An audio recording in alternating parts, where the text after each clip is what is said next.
Welcome to today's episode, where we journey back through the mists of time to answer one of humanity's most fascinating questions. Picture this: you standing on the bank of a river so vast that you cannot see the opposite shore. The water rushes past you with the force of 1,000 horses, carrying entire trees downstream like mere twigs. Behind you lies everything you know, everything familiar. Ahead lies the unknown, perhaps opportunity, perhaps survival itself. But between you and that distant shore stretches an impossible barrier of churning water. How do you cross? This wasn't just a hypothetical scenario. This was the reality faced by our ancestors hundreds of thousands of years ago as they spread across the continents. The Nile River, stretching over 4,000 miles through Africa. The Amazon, carrying more water than the next 7 largest rivers combined. The Yangtze, flowing through the heart of Asia. The Mississippi-Missouri system, carving through the North American continent. These weren't just obstacles. They were massive, life-threatening barriers that seemed impossible to overcome with Stone Age technology. Yet somehow, our ancestors did cross them.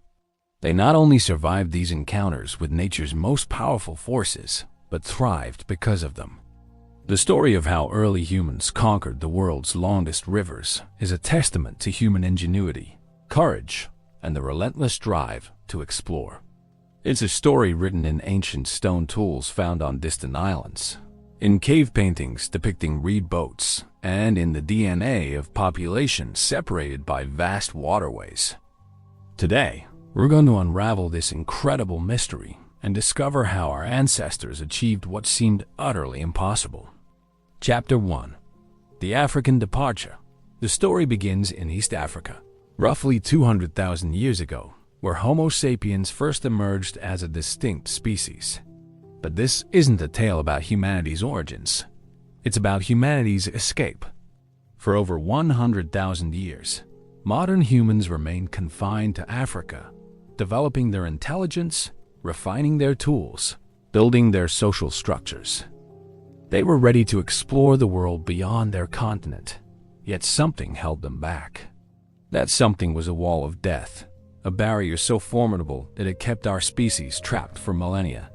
The Saharan Arabian Desert belt stretched like a moat around Africa, a hyper-arid wasteland where temperatures could kill within hours and water sources were separated by distances no human could walk without dying of thirst. Archaeological evidence shows that humans had reached the edges of this desert multiple times over those 100,000 years. They stood at the threshold, looking out at the endless dunes, and they turned back. They had to. The technology didn't exist yet to cross such an expanse. No animal skins could carry enough water.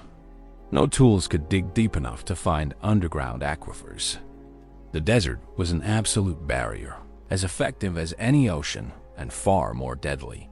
Then something changed. Around 140,000 years ago, the first window opened.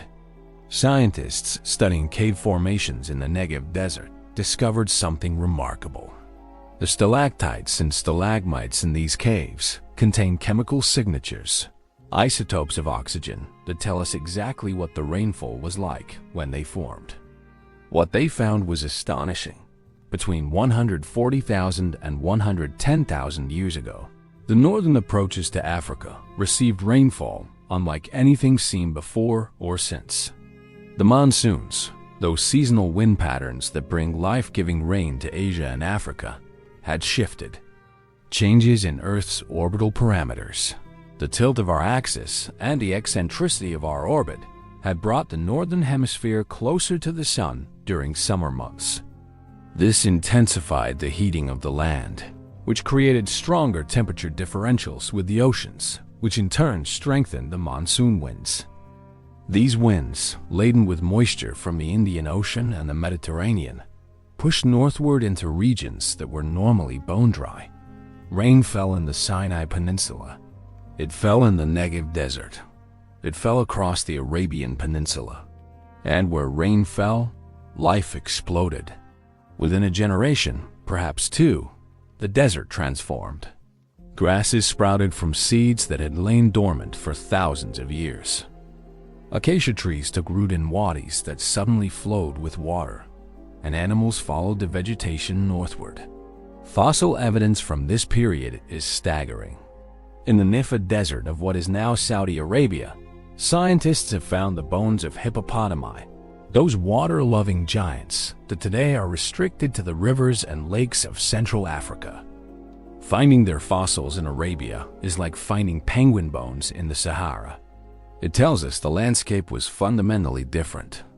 Alongside the hippo bones, researchers found the remains of elephants, antelopes, and dozens of other species that require abundant water and vegetation. And among these animal fossils, they found something else: stone tools. Our ancestors had followed the animals into Arabia.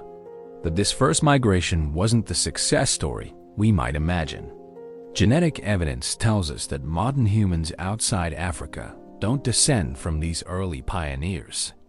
These first groups either died out or returned to Africa when conditions deteriorated. They were scouts, advance parties who tested the route and paid the price for being too early or too late. The skull fragments and tools they left behind tell a story of struggle. Many sites show evidence of seasonal occupation, suggesting these humans were following a nomadic pattern, moving with the rains. When the monsoons were strong, they pushed farther north and east. When the rains failed, they retreated. This was survival on a knife's edge, and the knife was made of climate.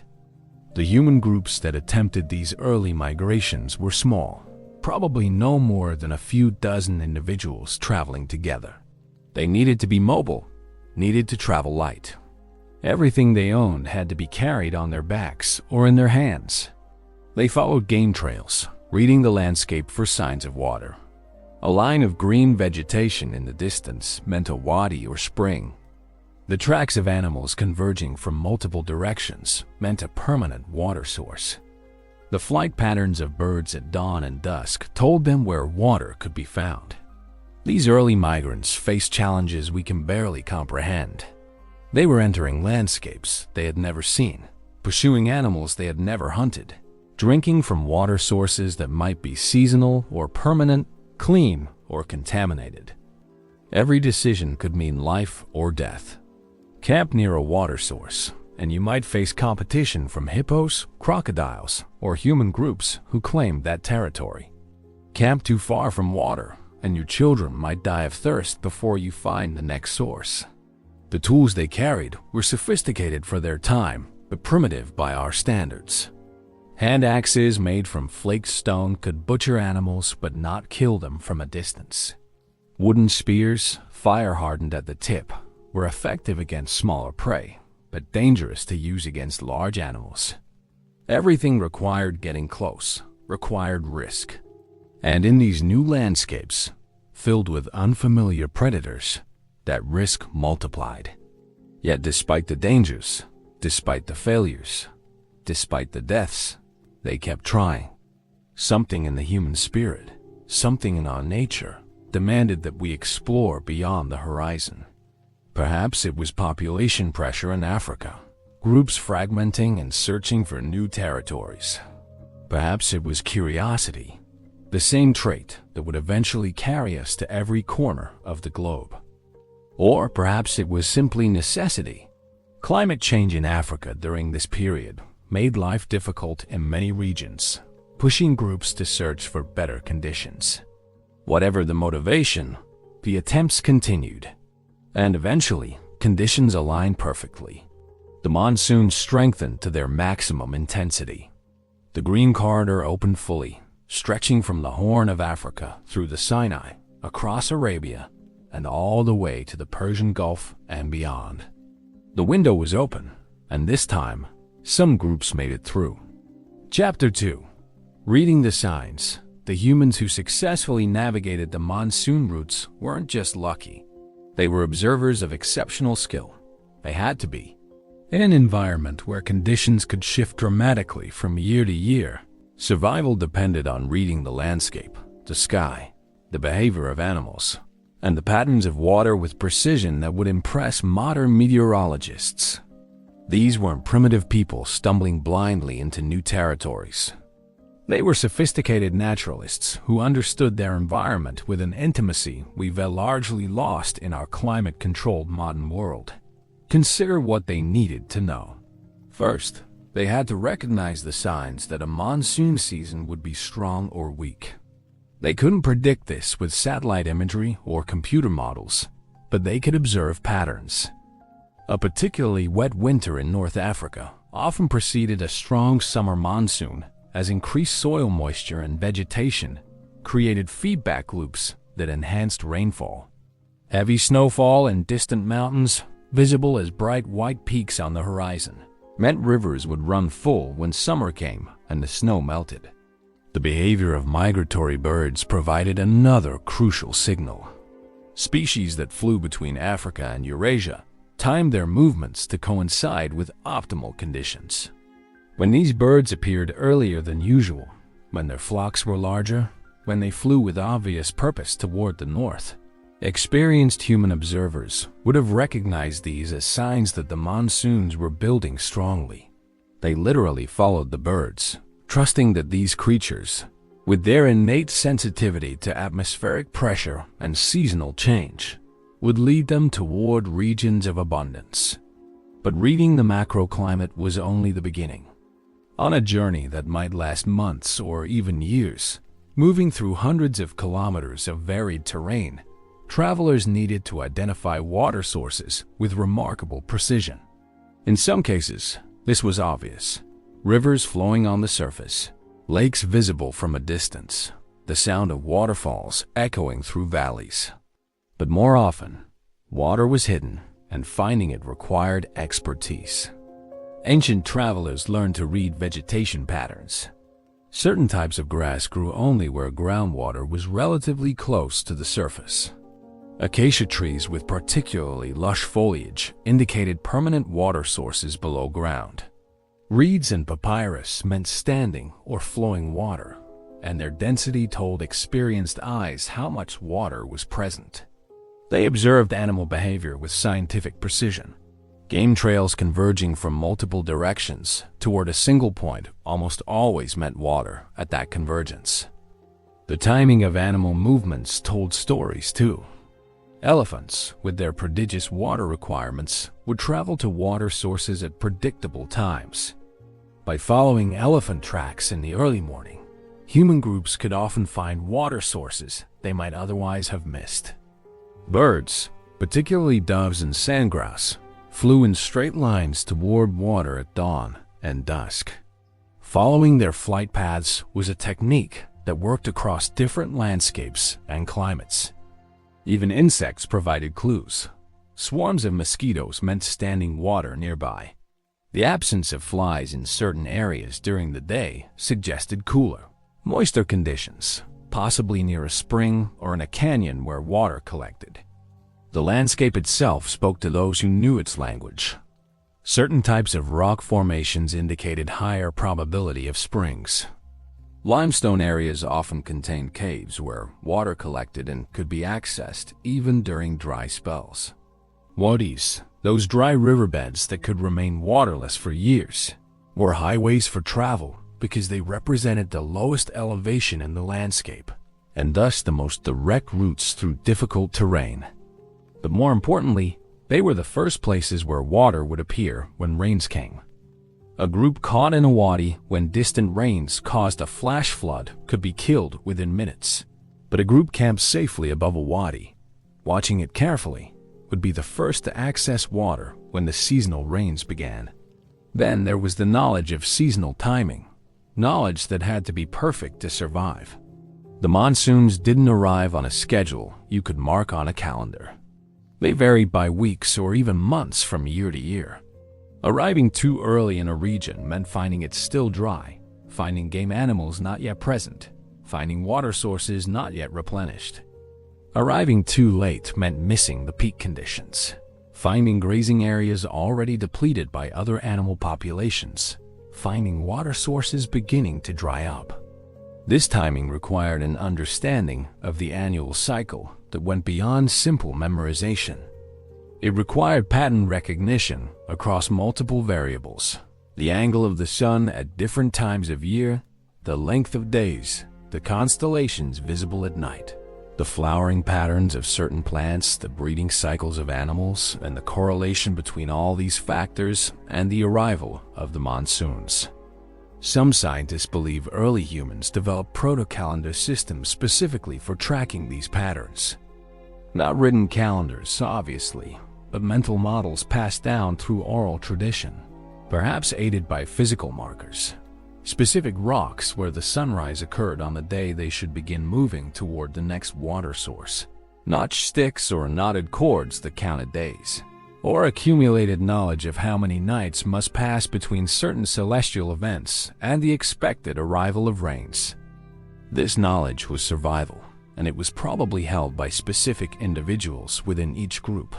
Specialists who dedicated their lives to understanding these patterns. Lose these knowledge keepers to accident or disease, and the entire group's survival could be jeopardized.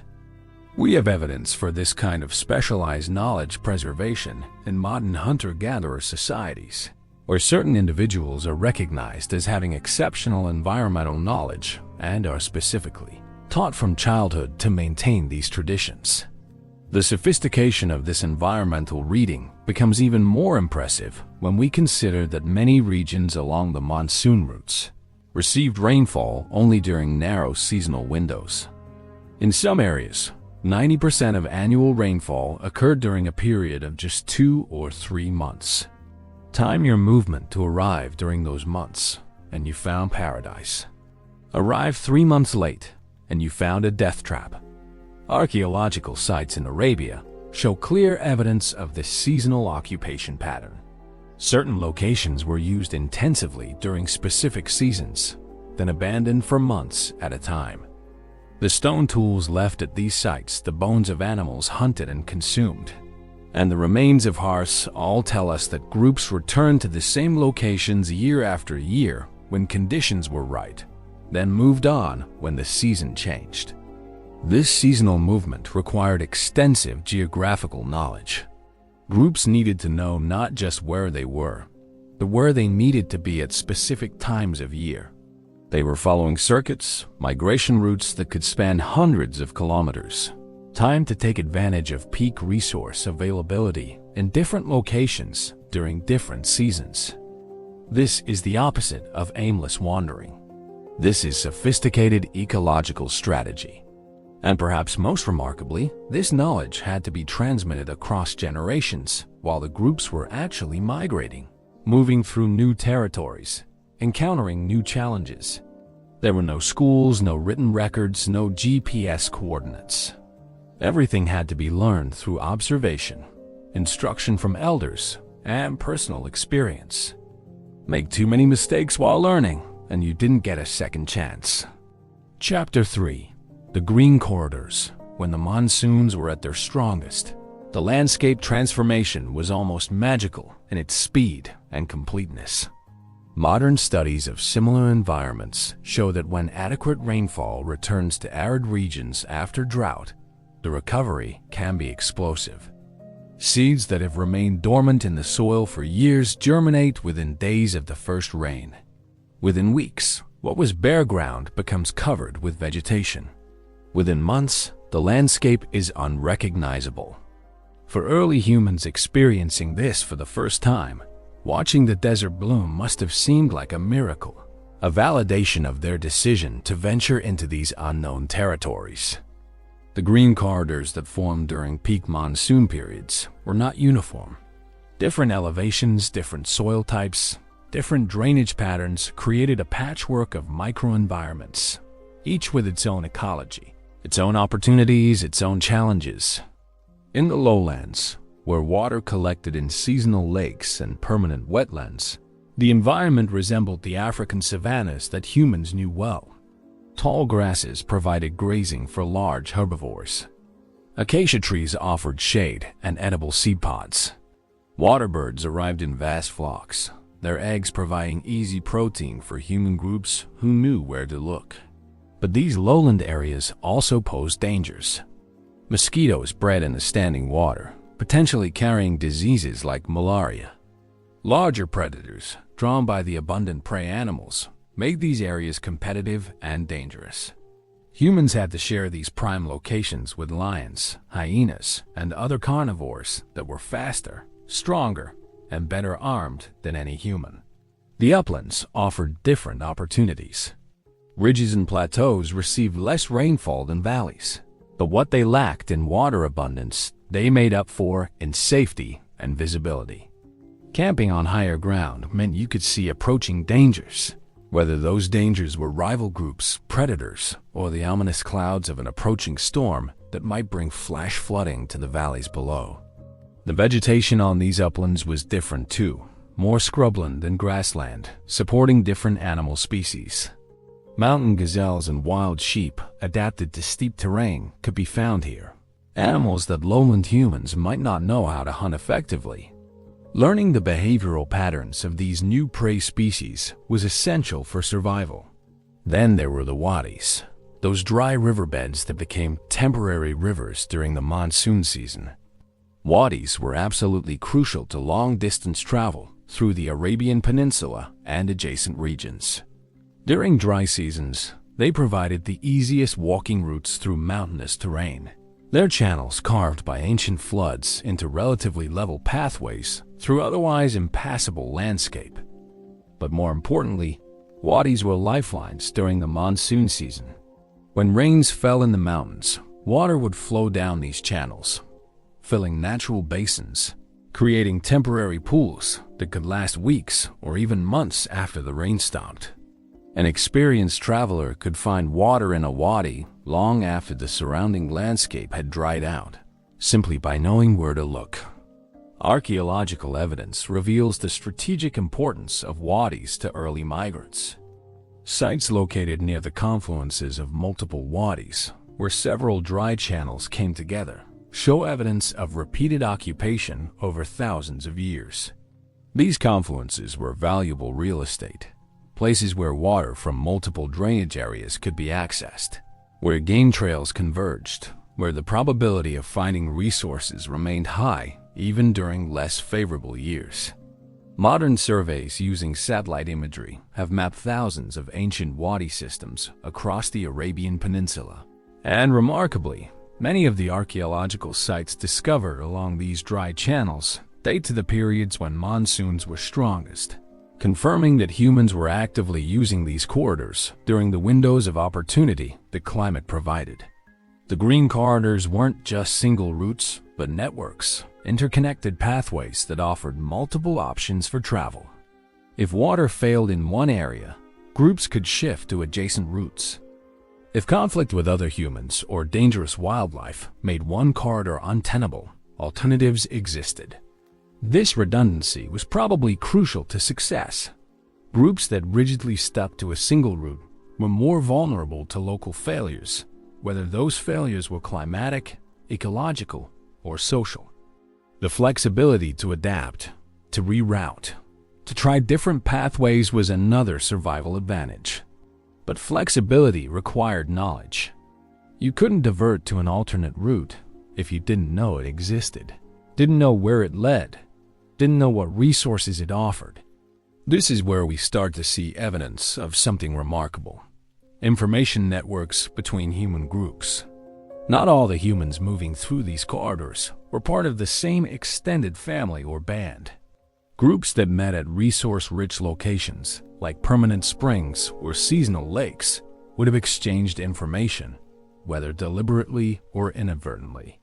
The presence of tools at certain sites made from stone that came from distant sources tells us that either these tools were transported long distances, or that the knowledge of where to find good quality stone for toolmaking was being shared between groups. The archaeological record shows that certain types of stone were valued enough that they were carried hundreds of kilometers from their source. Some of this might have been trade in the formal sense, but it is more likely that groups who encountered each other at favorable locations shared resources as a form of social bonding, a way to reduce potential conflict, a prehistoric version of, "I'll show you where the good flint is if you tell me where you found that antelope." The ecology of these green corridors supported this kind of interaction. Resource-rich areas attracted multiple groups during peak seasons, and while competition was certainly possible, cooperation was often more advantageous. A large group could more effectively defend a valuable water source against predators. Multiple groups working together could drive game animals into kill zones more effectively than a single small band. The sharing of food after successful hunts reduced the feast or famine cycle that small groups faced when hunting large game. You can't eat an entire elephant before it spoils, so sharing with allied groups made sense.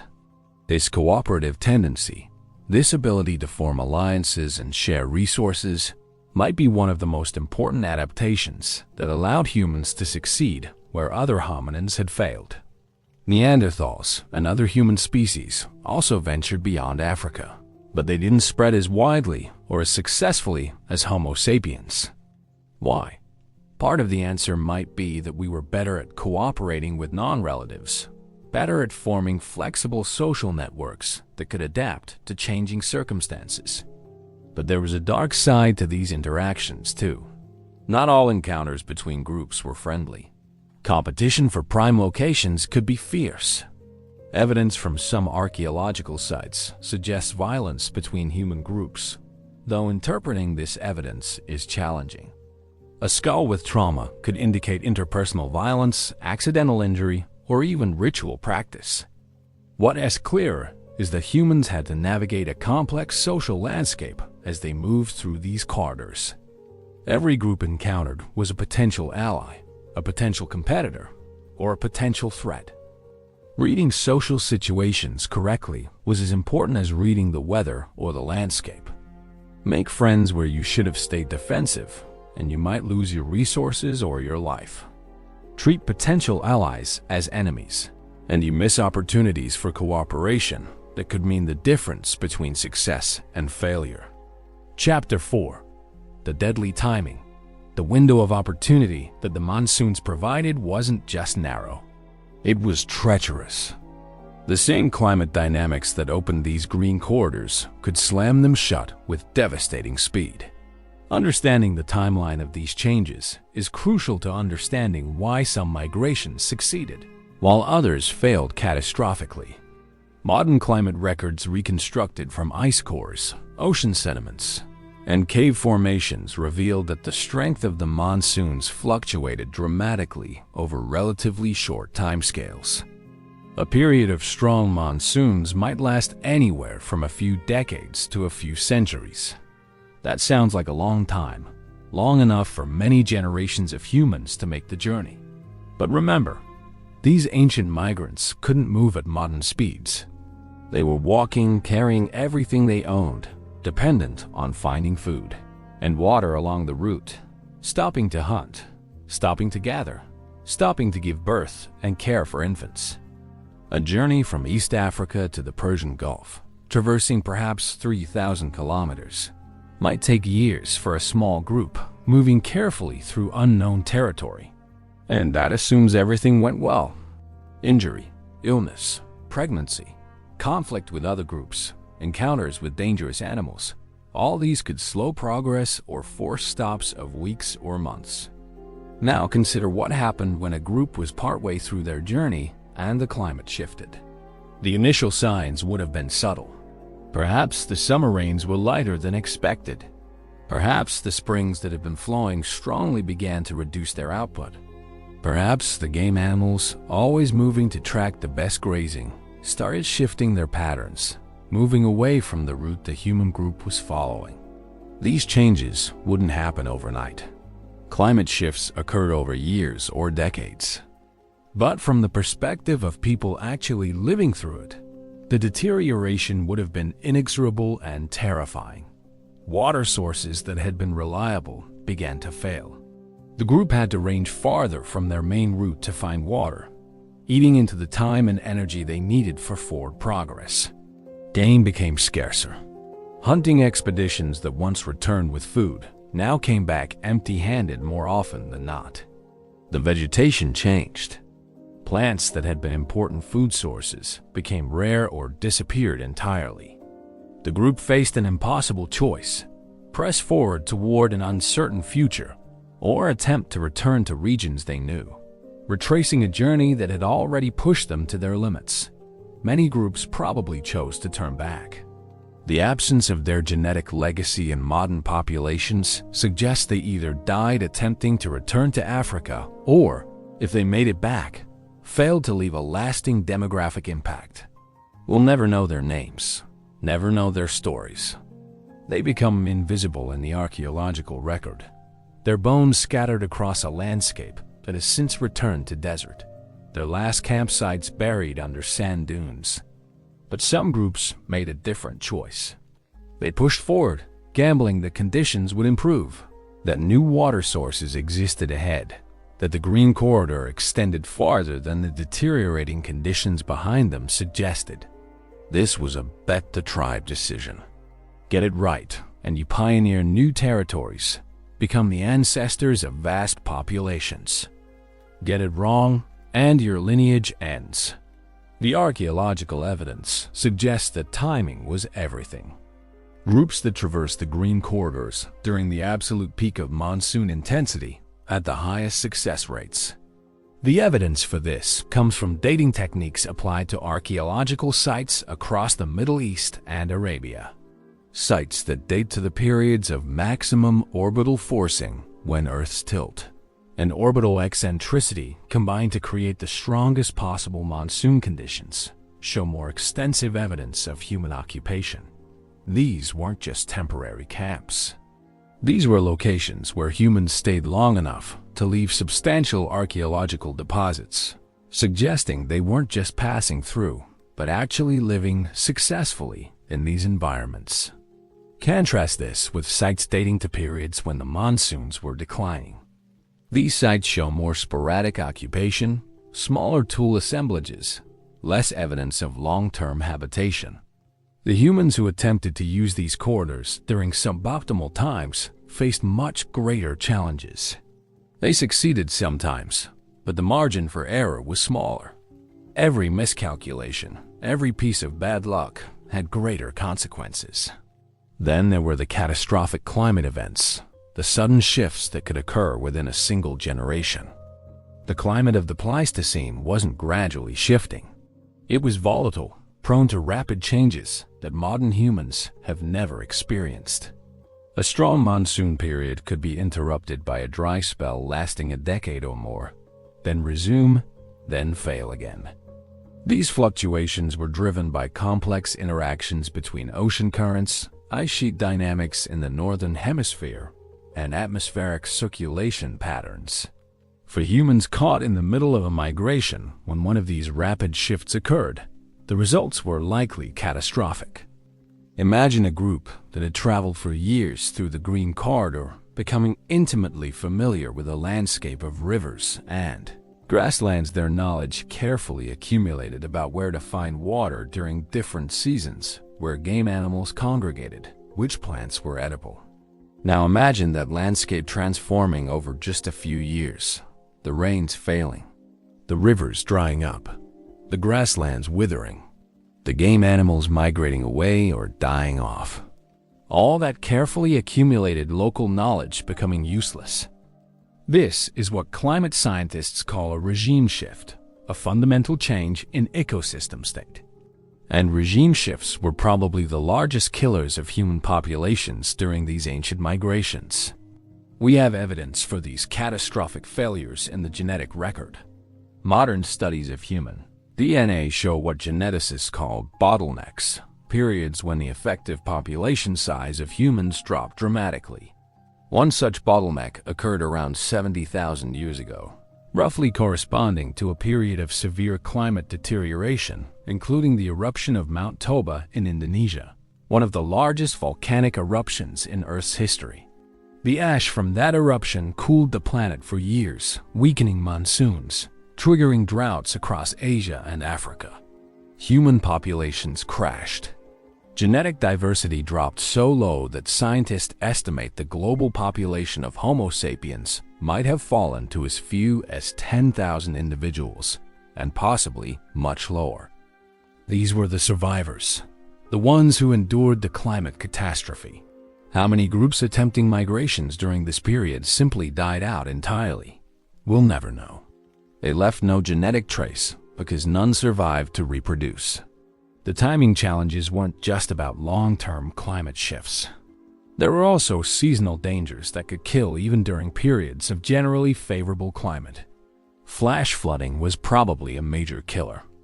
The same monsoons that brought life-giving rain could also bring devastating floods, particularly in the mountainous regions where humans had to travel. A wadi that had been a safe, dry walking path could become a raging torrent within minutes when heavy rain fell on the mountains upstream.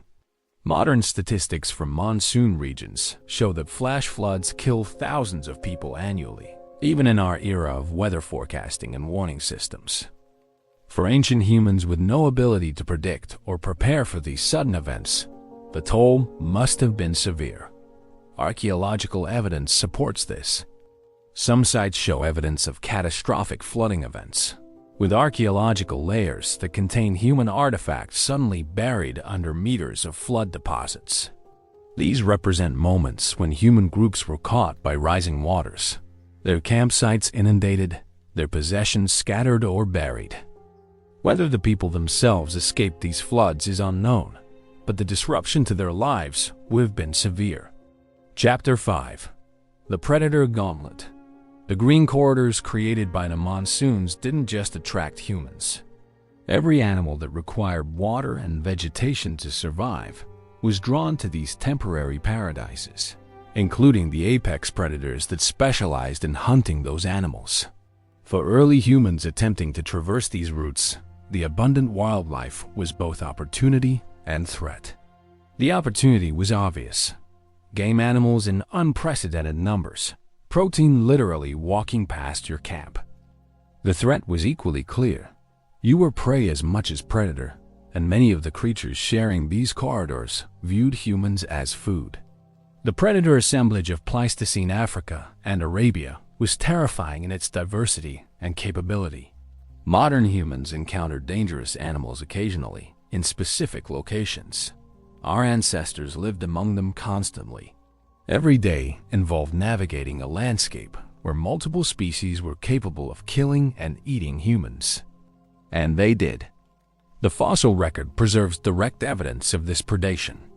Hominin skulls with puncture marks matching leopard canines, long bones with gnaw marks from hyenas, skulls of children with talon marks from giant eagles. These weren't occasional aberrations. Predation on humans was frequent enough to be a major selective pressure driving human evolution. Lions were possibly the most dangerous predators early humans faced in open grassland environments. Modern lions still occasionally prey on humans in some parts of Africa, despite humans having firearms, vehicles, and the ability to call for help. Ancient humans had stone tools and fire. That's it. A pride of lions hunting cooperatively could easily bring down adult humans, and would have specifically targeted children, the elderly, the injured, anyone who appeared vulnerable. The archaeological record from some sites shows that humans and lions were competing for the same cave spaces, the same seasonal water sources, the same prey animals. This wasn't casual coexistence. This was direct competition.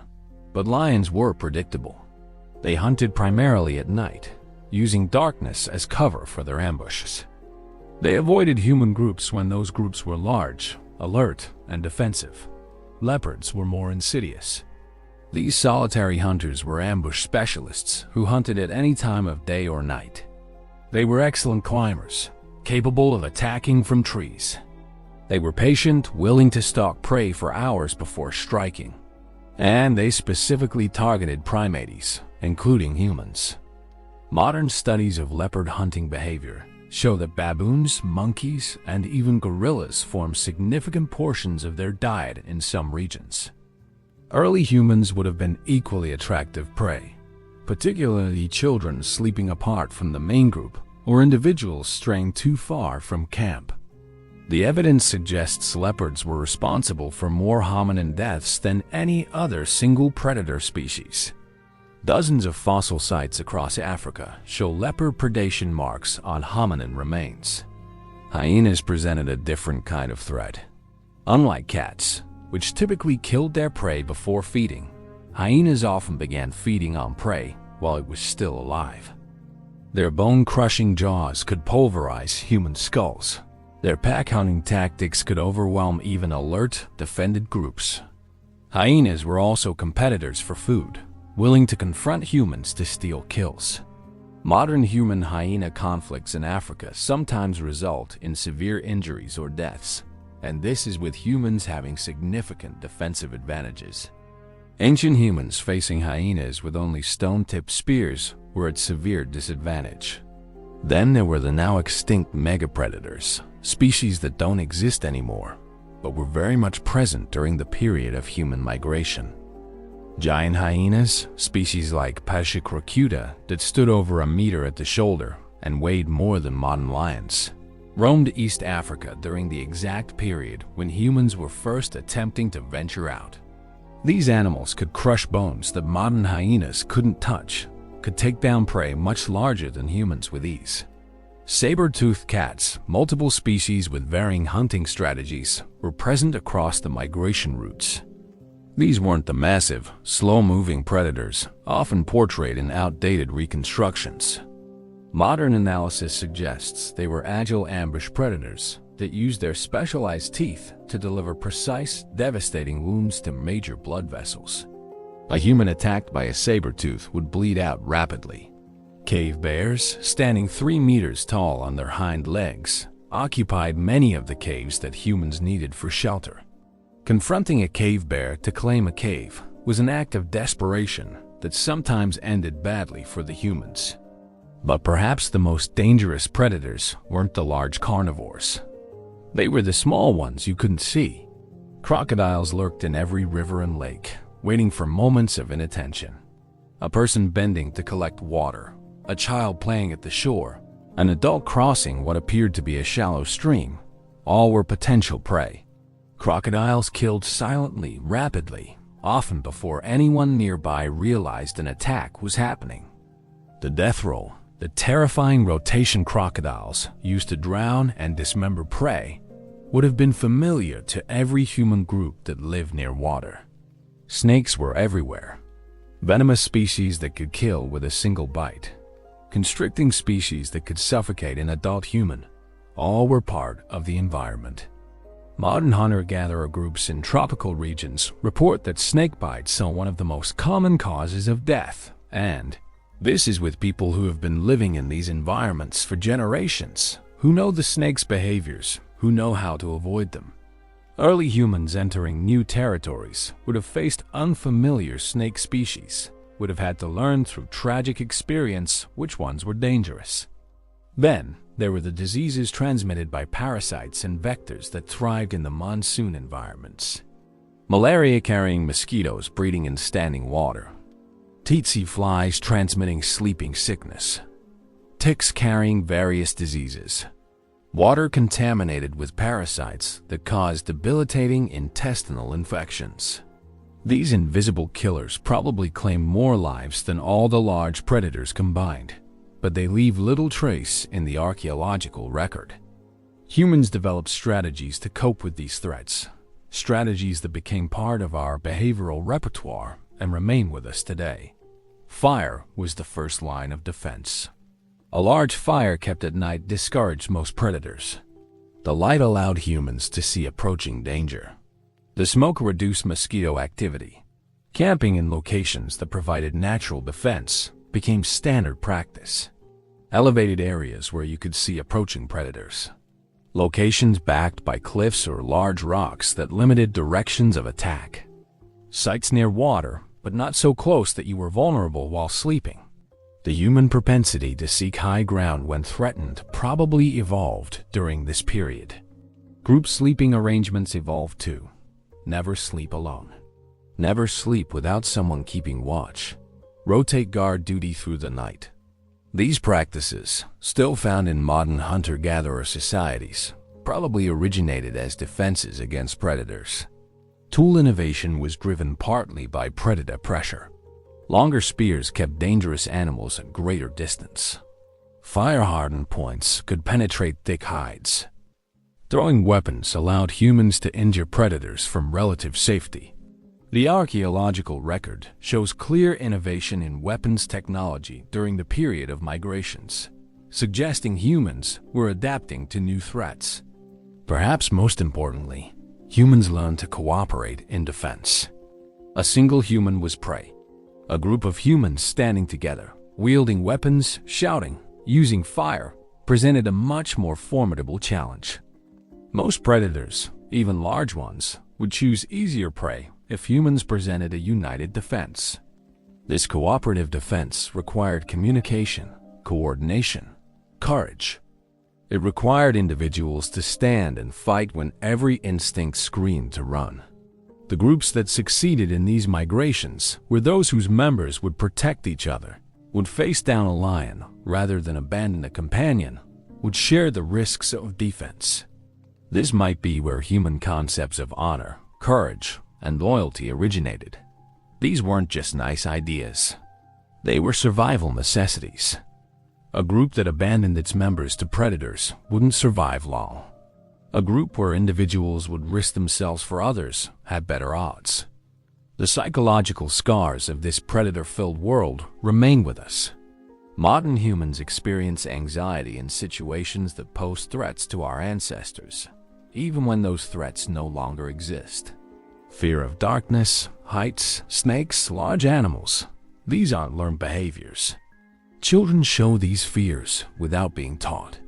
They're hardwired into our brains because our ancestors who lacked these fears didn't survive to reproduce.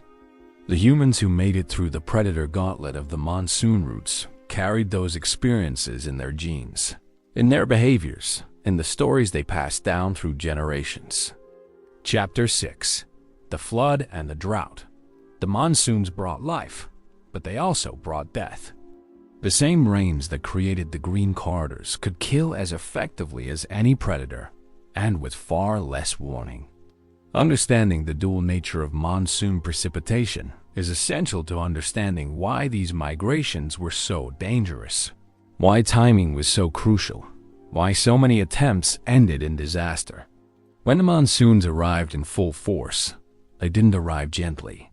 These were not steady, predictable rainfalls.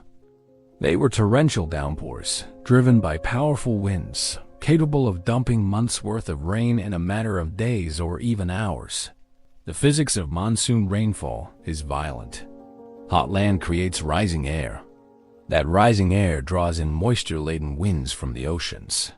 When those winds hit mountains or other barriers, the air rises further, cools, and the moisture condenses out as rain.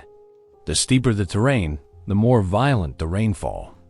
In mountainous regions along the migration routes, rainfall rates during peak monsoon storms could exceed anything most modern city dwellers have ever experienced. Imagine rain so heavy you can barely see a few meters ahead. Rain that makes breathing difficult because the air is more water than air. Rain that turns the ground into flowing mud within minutes. Rain that fills wadis and valleys with raging torrents that can carry boulders the size of vehicles. This was the reality of monsoon season in the ancient Middle East and Arabia, and early humans had to survive it. Flash flooding was probably the single biggest weather-related killer. The warning signs were minimal. You might be camped in a wadi, a dry riverbed that had been dry for months or even years. The sky above you might be clear. But 50 kilometers away, in mountains you couldn't see, a storm was dumping rain. That water flowed downhill, gathering speed, gathering volume, picking up debris. By the time it reached your camp, it was a wall of water moving faster than a human could run, carrying trees, rocks, mud, everything in its path. Archaeological evidence shows multiple sites where human occupation was catastrophically ended by flooding events. Hearths buried under meters of flood deposits. Stone tools scattered by the violence of the water. In some cases, the human remains themselves were found, bodies buried by the same floods that destroyed the camps. These represent tragedy on an intimate scale. People going about their daily lives, perhaps cooking a meal, perhaps resting in the shade, perhaps children playing near the camp. Then the roar of approaching water. Seconds to realize the danger. Not enough time to gather possessions, barely enough time to run. For the elderly, the very young, the injured, not enough time even for that. Modern statistics from monsoon regions are grim.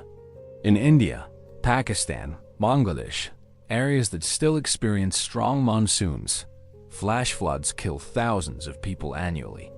And these are people with weather forecasting, with radio warnings, with the ability to evacuate to pre-designated safe areas. Ancient humans had none of these advantages. But they did have one advantage: experience. Groups that survived multiple monsoon seasons would have learned to read the signs. The smell of rain on distant air, the behavior of animals moving to higher ground, the sound of thunder echoing from mountains, giving perhaps a few minutes warning that rain was falling uphill.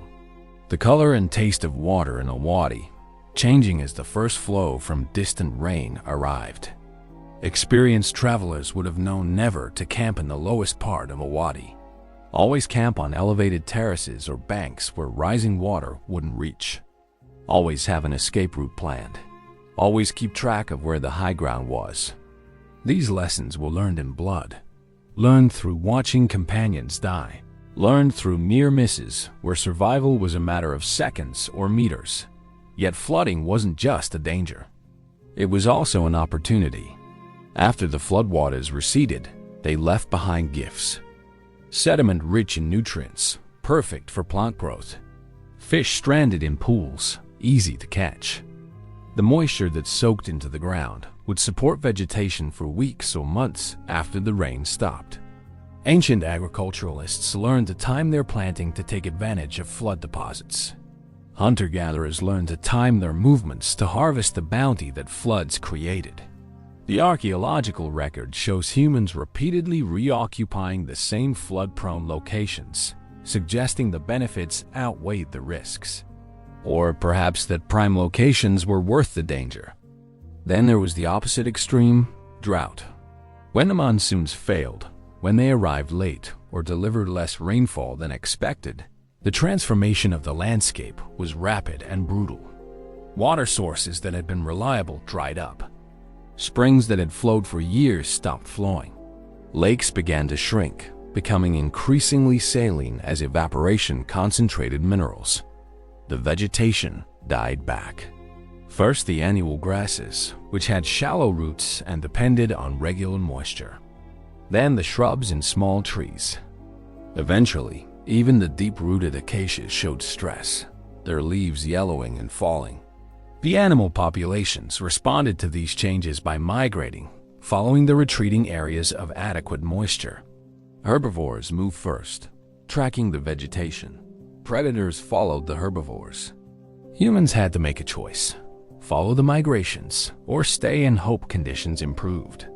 Following meant abandoning camps, leaving behind anything that couldn't be carried, moving into territories that might already be occupied by other human groups. The potential for conflict was high. Staying meant gambling that local water sources would last. That gain could be found, that the drought would break before the group's resources failed. The archaeological evidence suggests both strategies were attempted. Some sites show evidence of sustained occupation through environmental downturns, with humans exploiting increasingly marginal resources, eating foods they normally wouldn't touch, taking risks to access water sources that were defended by dangerous animals.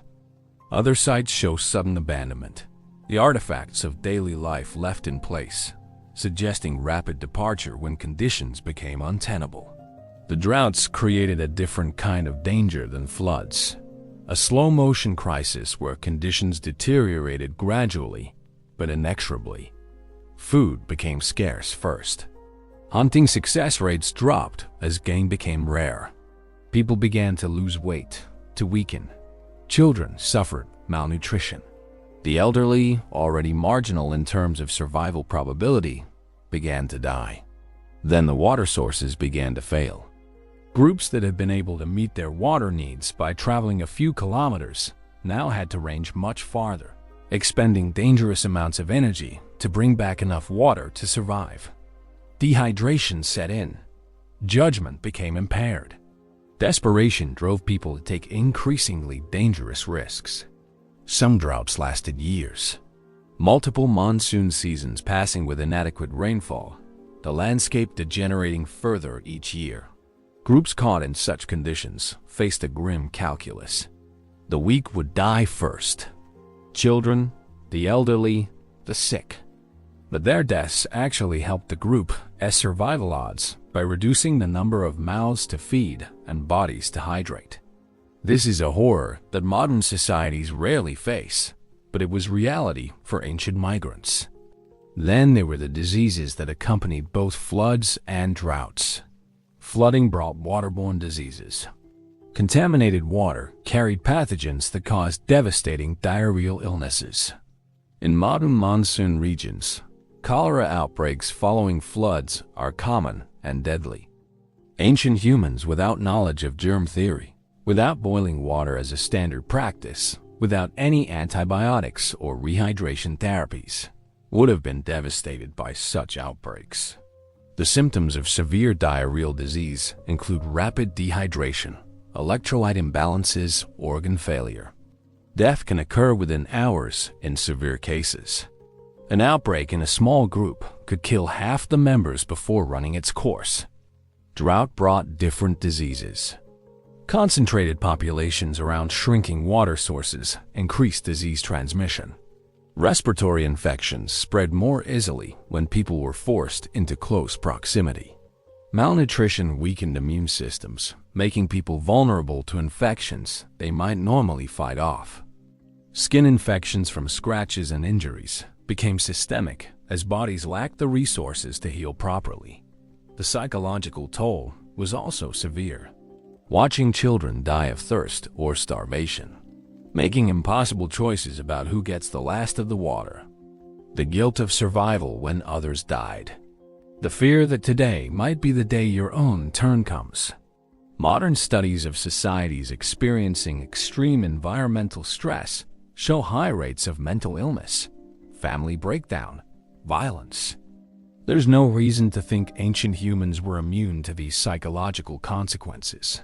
Yet somehow, some groups survived. They made it through the droughts, made it through the floods, made it to the next green corridor, the next window of opportunity. The fact that we exist, that modern humans descended from these migrants populate the globe, is testament to their resilience, their adaptability, their sheer stubborn refusal to give up even when death seemed certain. These were the ancestors who bequeathed us not just their genes, but their determination, their capacity to endure the unendurable, their ability to hope even in the darkest of circumstances. Chapter 7. The toolmaker's survival in the deadly monsoon routes required more than just physical endurance and environmental knowledge. It required technology, the ability to create tools that extended human capabilities, that compensated for our physical weaknesses, that allowed us to compete with animals that were faster, stronger, better armed by nature. The stone tools that archaeologists find along the migration routes tell a story of innovation, adaptation, and problem-solving under extreme pressure.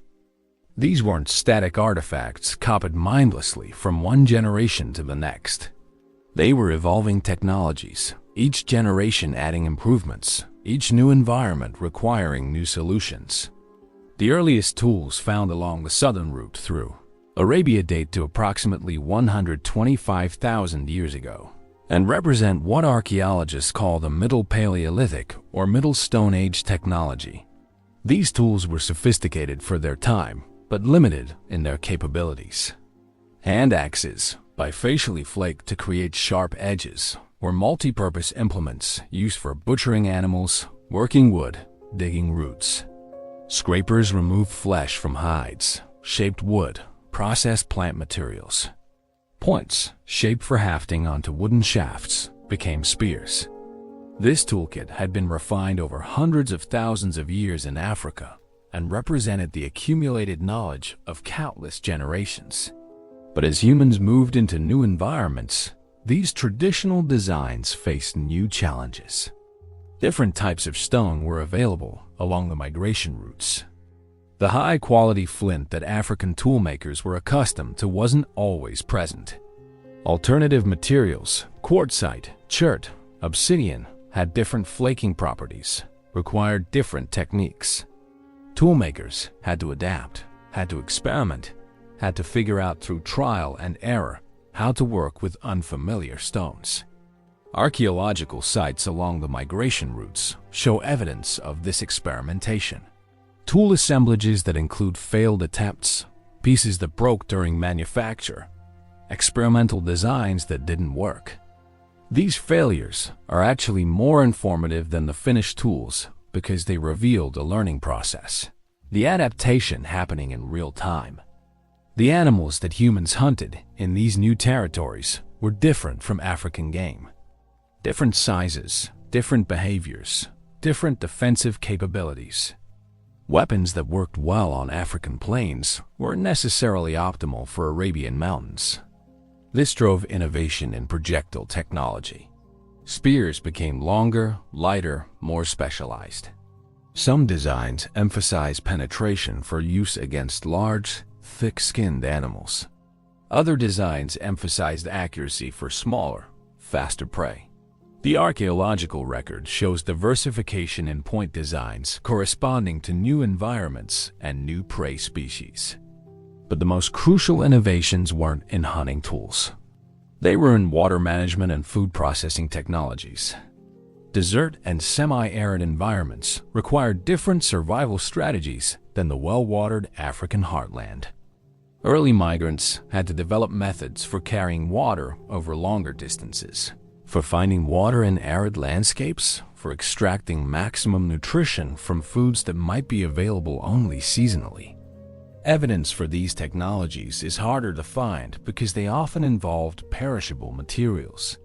Containers for water would have been made from animal skins, gourds, or other organic materials that don't survive in the archaeological record. But we can infer their existence from the settlement patterns. Sites located far from permanent water sources could only be occupied if people had the means to transport water. The distances involved, sometimes 20 or more kilometers from the nearest spring or well, require carrying capacity beyond what a human can achieve by simply drinking before leaving the water source. Fire technology also advanced during this period. Fire wasn't new. Humans had controlled fire for hundreds of thousands of years. But the ways fire was used expanded during the migrations. Fire for cooking became more sophisticated. Certain foods available in the new territories required processing to make them digestible or to remove toxins.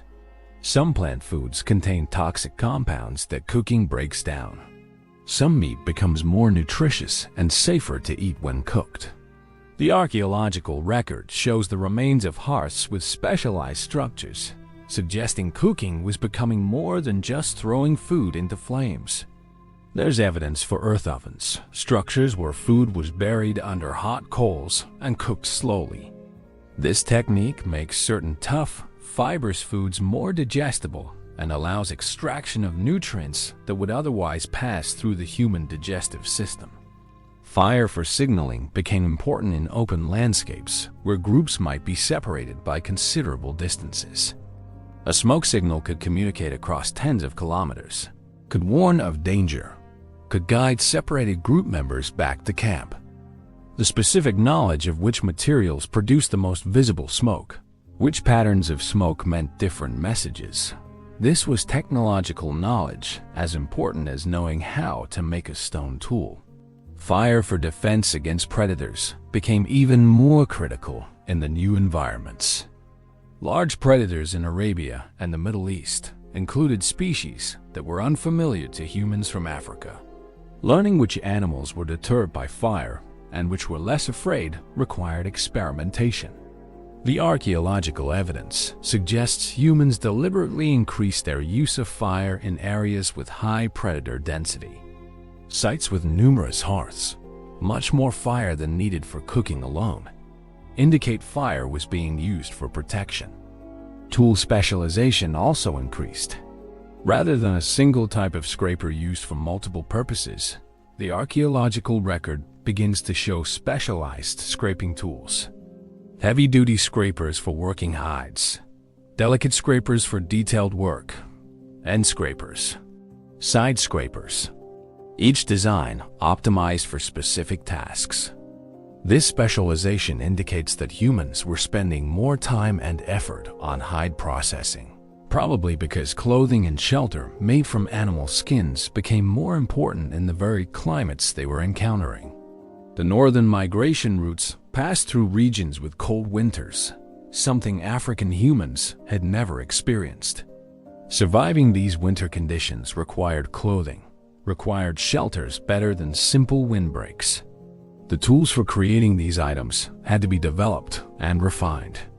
Some of the most interesting innovations involve what archaeologists call composite tools, implements made from multiple materials combined in sophisticated ways. A hafted spear point or a stone point is attached to a wooden shaft using sinew bindings and natural adhesives is a composite tool. The archaeological record shows these becoming more common and more sophisticated during the migration period. The bindings became more secure. The hafting methods became more refined. Some points show evidence of deliberate shaping to improve how they fit into hafts. This seems like a small detail, but it represents a conceptual leap. You're not just making a stone point. You're making a stone point that will function as part of a larger system. You're thinking about the interaction between materials, about engineering, about optimization. This kind of thinking, this system's approach to technology, is fundamentally human. It required planning, visualization, the ability to imagine a finished product that doesn't yet exist. Then there were the information technologies, the methods humans used to transmit knowledge across time and space. Oral traditions carried information about water sources, food plants, dangerous animals, successful hunting strategies. But oral traditions can be forgotten, can be lost when knowledge holders die unexpectedly. Some researchers believe early humans developed proto-symbolic systems during this period, ways of marking important locations, of recording information that could persist beyond a single generation's memory. Evidence for this is controversial and difficult to interpret. Are scratches on a rock face random, or do they represent a deliberate marker indicating a nearby water source? Are accumulations of stones natural, or were they human-built cairns marking a trail? Without written records, we can only speculate. But the complexity of the journeys these humans undertook suggests they must have had sophisticated methods for preserving and transmitting crucial information. Chapter 8. Dugout Canoes and Technological Arrivation. Invention of the dugout canoe represents one of the most significant technological achievements in human history. While rafts served their purpose, they had fundamental limitations. They were slow, difficult to steer precisely, and vulnerable to breaking apart in rough water. The dugout canoe solved these problems by creating a true boat, a single rigid structure that moved through the water rather than on top of it, providing unprecedented speed, maneuverability, and seaworthiness. Creating a dugout canoe required tools and skills far beyond those needed for raft construction. The process began with selecting an appropriate tree, typically a straight, tall specimen of a species with wood that was workable but durable. The tree had to be large enough to yield a canoe of useful size after hollowing, often requiring a trunk diameter of several feet. Felling such a tree with stone tools was an enormous undertaking that could take many days of work by multiple people, repeatedly striking the trunk with stone axes until it finally crashed to the ground. Once the tree was felled, the real work began. The outer bark had to be stripped away, a relatively simple task using sharp stone flakes. Then the craftspeople would begin the painstaking process of hollowing out the interior. Multiple techniques were employed depending on available technology and local traditions. In some cases, controlled fires were built along the length of the log, with the fire carefully managed to char the interior wood without damaging the outer shell. The charred wood, being softer than unburned wood, could then be scraped away with stone tools. This fire and scrape method accelerated the hollowing process considerably, but required great skill to prevent the fire from burning through the hull. Alternative methods involved exclusively using stone tools to chip and scrape away the interior wood. This approach was slower, but provided more precise control over the hull thickness and shape. The craftspeople would work from both ends toward the middle, gradually deepening the hollow, while carefully monitoring the hull thickness by feeling the outside of the log and judging by the sound when striking the hull. Too thin, and the canoe would be fragile and likely to crack. Too thick, and it would be unnecessarily heavy and slow in the water. The oldest surviving dugout canoe, found in the Netherlands and known as the Pest canoe, dates to approximately 8,000 years ago. But the technology is certainly much older, probably tens of thousands of years old, with earlier examples simply not surviving in the archaeological record. The Pest canoe is a simple design, essentially a hollowed log with minimal shaping. But even this basic form represented a massive improvement over rafts in terms of speed and handling. More sophisticated dugout designs incorporated features that improved performance dramatically. Shaping the exterior of the hull into a more streamlined form reduced water resistance, allowing the canoe to move faster with less paddling effort. Some designs included a slight keel or ridge along the bottom centerline, which improved tracking ability, helping the canoe maintain a straight course. The bow and stern could be shaped to particular profiles, with pointed ends cutting through water more efficiently than blunt ends. Interior modifications added versatility. Transverse ribs left in place during hollowing provided structural reinforcement while creating natural seats for paddlers. Some canoe builders carved shallow channels along the interior bottom to allow water to drain toward the stern, where it could be bailed out. Storage compartments sealed with clay or resin kept gear dry even if water splashed into the canoe. These refinements show the sophistication of thought that went into canoe design, with builders thinking carefully about every aspect of functionality. The edge-ground stone axe, appearing in the archaeological record on 38,000 years ago, revolutionized canoe construction. Unlike earlier stone axes made by chipping, edge-ground axes were shaped by abrading the stone against another hard surface, creating an extremely smooth, sharp cutting edge.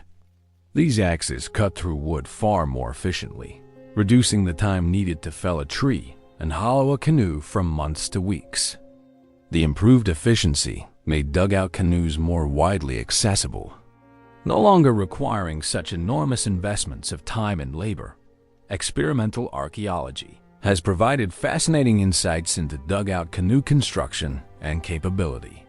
In recent years, researchers have built dugout canoes using only prehistoric tools and techniques, then tested these boats in actual water conditions.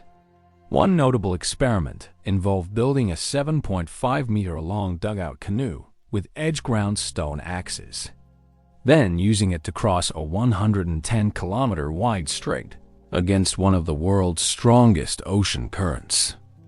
The canoe succeeded, proving that even Upper Paleolithic technology was capable of far more ambitious water crossings than many scholars had believed possible. These experiments revealed important details about dugout performance. A well-designed dugout canoe could maintain speeds of 4 to 5 knots under paddle power, far faster than any raft. They tracked remarkably straight with minimal steering correction, making long-distance paddling less exhausting. They handled waves well, with the enclosed hull design preventing water from sloshing around inside. And perhaps most importantly, they were stable enough that even relatively inexperienced paddlers could operate them safely with modest practice.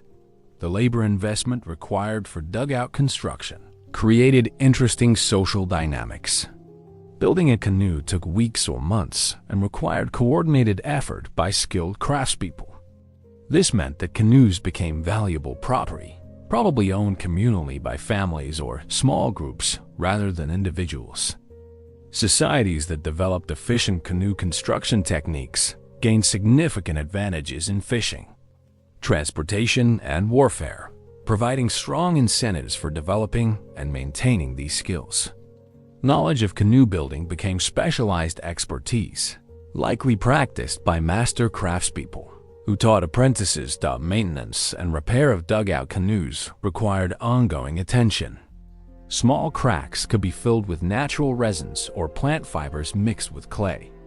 Larger damage might require patches of wood secured with cordage and sealed with waterproofing compounds. Canoes had to be periodically removed from the water and dried to prevent waterlogging and rot.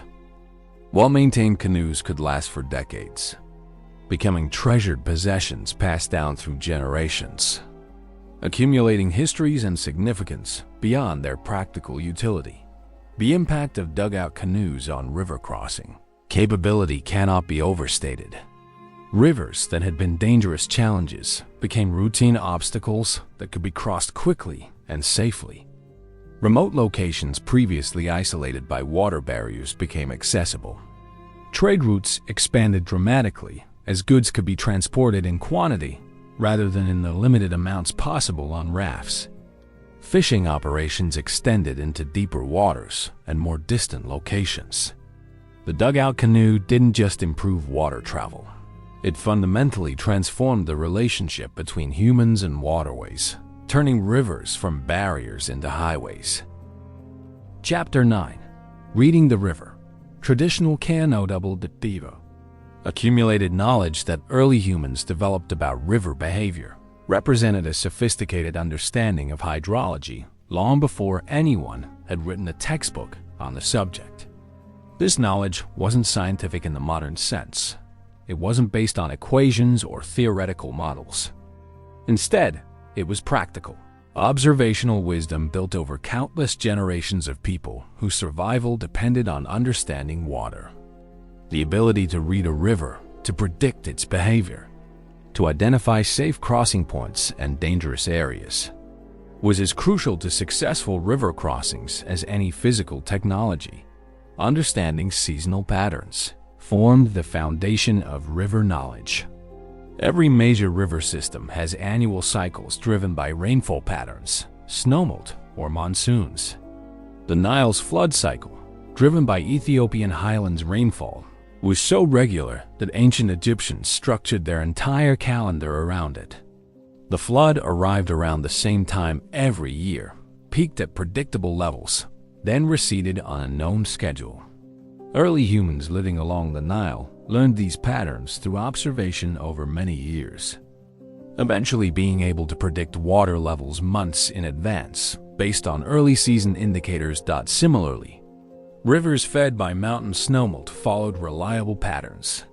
Peak flows occurred in late spring when mountain snow melted rapidly, while minimum flows came in late fall before new snow began accumulating. Early humans in mountainous regions learned to time their crossings for the low water season when rivers narrowed and slowed. They also learned to recognize early warning signs of flash floods, such as a distinctive smell of wet earth from upstream, or a sudden temperature drop in the water, indicating snowmelt was accelerating. Visual reading of river conditions provided immediate information about crossing safety. The color of the water told experienced observers about sediment load, water source, and recent weather conditions. Clear water suggested low flow and stable conditions. Brown or muddy water indicated recent upstream rainfall and potentially rising water levels. The presence of debris floating downstream, particularly large logs or uprooted vegetation, warned of dangerous high water and strong currents that made crossing inadvisable. The surface texture of water revealed information about what lay beneath. Smooth, slow-moving water indicated deep channels, while choppy, turbulent water suggested shallow areas where the current was disturbed by bottom features. Moils, where water welled up from below, creating a raised, swirling surface, marked locations where deep currents struck underwater obstacles. Experienced river readers learned to identify safe passages by reading these surface clues. Navigating through complex channels that would have seemed impossibly treacherous to untrained observers. Crossing point selection was perhaps the most critical application of river reading skills. Not all locations along a river were equally suitable for crossing. The ideal crossing site combined several features: relatively shallow water that wouldn't be over the heads of taller waders, moderate current speeds that wouldn't sweep rafts uncontrollably downstream, a clear approach from shore without obstructions or entangling vegetation, and a good landing area on the opposite bank. Finding locations that met all these criteria required extensive exploration and testing. Many rivers had traditional crossing points that had been used for generations, even centuries. These locations acquired names and became landmarks in their own right. The accumulated wisdom about each crossing point was carefully preserved and transmitted. The best time of day to cross, the optimal season, the specific route to take from shore to shore, potential hazards to watch for, and emergency procedures if things went wrong. This location-specific knowledge made regular crossings far safer than attempting to cross at unfamiliar locations. Understanding animal behavior provided important insights into river conditions. Animals that depend on drinking from rivers are excellent judges of safety. If large herbivores were drinking calmly from a particular section of riverbank, it suggested stable conditions and safe water. If animals were avoiding the water or showing signs of nervousness, it indicated potential danger from predators or unstable conditions. During migrations, watching where large herds chose to cross revealed the locations where instinct and experience had identified the safest passages. The behavior of aquatic life offered additional clues. Fish activity visible at the surface suggested certain water conditions and depths. The presence of crocodiles or other aquatic predators needed to be carefully assessed at any potential crossing site. Birds that feed along rivers concentrated at productive fishing spots, which often corresponded to rapids or other features that might affect crossing decisions. Even insects provided information, with certain species indicating water quality and conditions. That weather observation was inseparable from river reading. Cloud formations, wind patterns, and temperature changes all provided predictive information about potential river level changes. Storm clouds visible in distant mountains. Where a river originated meant that flood conditions could arrive hours later, even though the sky overhead remained clear. Sudden wind shifts might signal approaching weather systems that would make crossing dangerous. The ability to read weather and connect it to likely river behavior allowed early humans to make informed decisions about crossing timing. Seasonal astronomical observations helped predict river conditions over longer timescales. The position of stars, the moon phase, and the sun's path through the sky marked the progression of seasons and could be used to anticipate river behavior weeks or months in advance. Some traditional societies developed sophisticated calendar systems tied directly to river cycles, with specific stars or constellations signaling the beginning of flood, season, or the optimal crossing period. The teaching of river reading skills occurred through a combination of instruction and hands-on experience. Elders would explain what to look for and why certain signs were significant, but true mastery came only through years of observation and practice. Young people would accompany experienced river crossers on many journeys before leading crossings themselves, gradually building the pattern recognition and intuitive judgment that characterized expert river readers. This apprenticeship system ensured that crucial knowledge wasn't lost between generations. Mistakes in river reading could be fatal, which provided powerful evolutionary pressure for developing and maintaining accurate knowledge. Groups whose river reading skills were inadequate suffered losses during crossing attempts, while groups with superior knowledge succeeded and thrived. This meant that effective river reading techniques spread through populations not just culturally, but also through differential survival, with groups possessing better knowledge being more likely to survive and pass on their practices. Chapter 11. The Americas. Rivers of the New World and when rivers became HIGHWAS when the first humans entered the Americas, likely crossing from Asia via the Bering Land Bridge between 15,000 and 30,000 years ago. They encountered river systems unlike any in the Old World. The Mississippi-Missouri River System, stretching over 3,900 miles through the heart of North America, created a vast transportation network that would later be called the Great Highway by Native American cultures.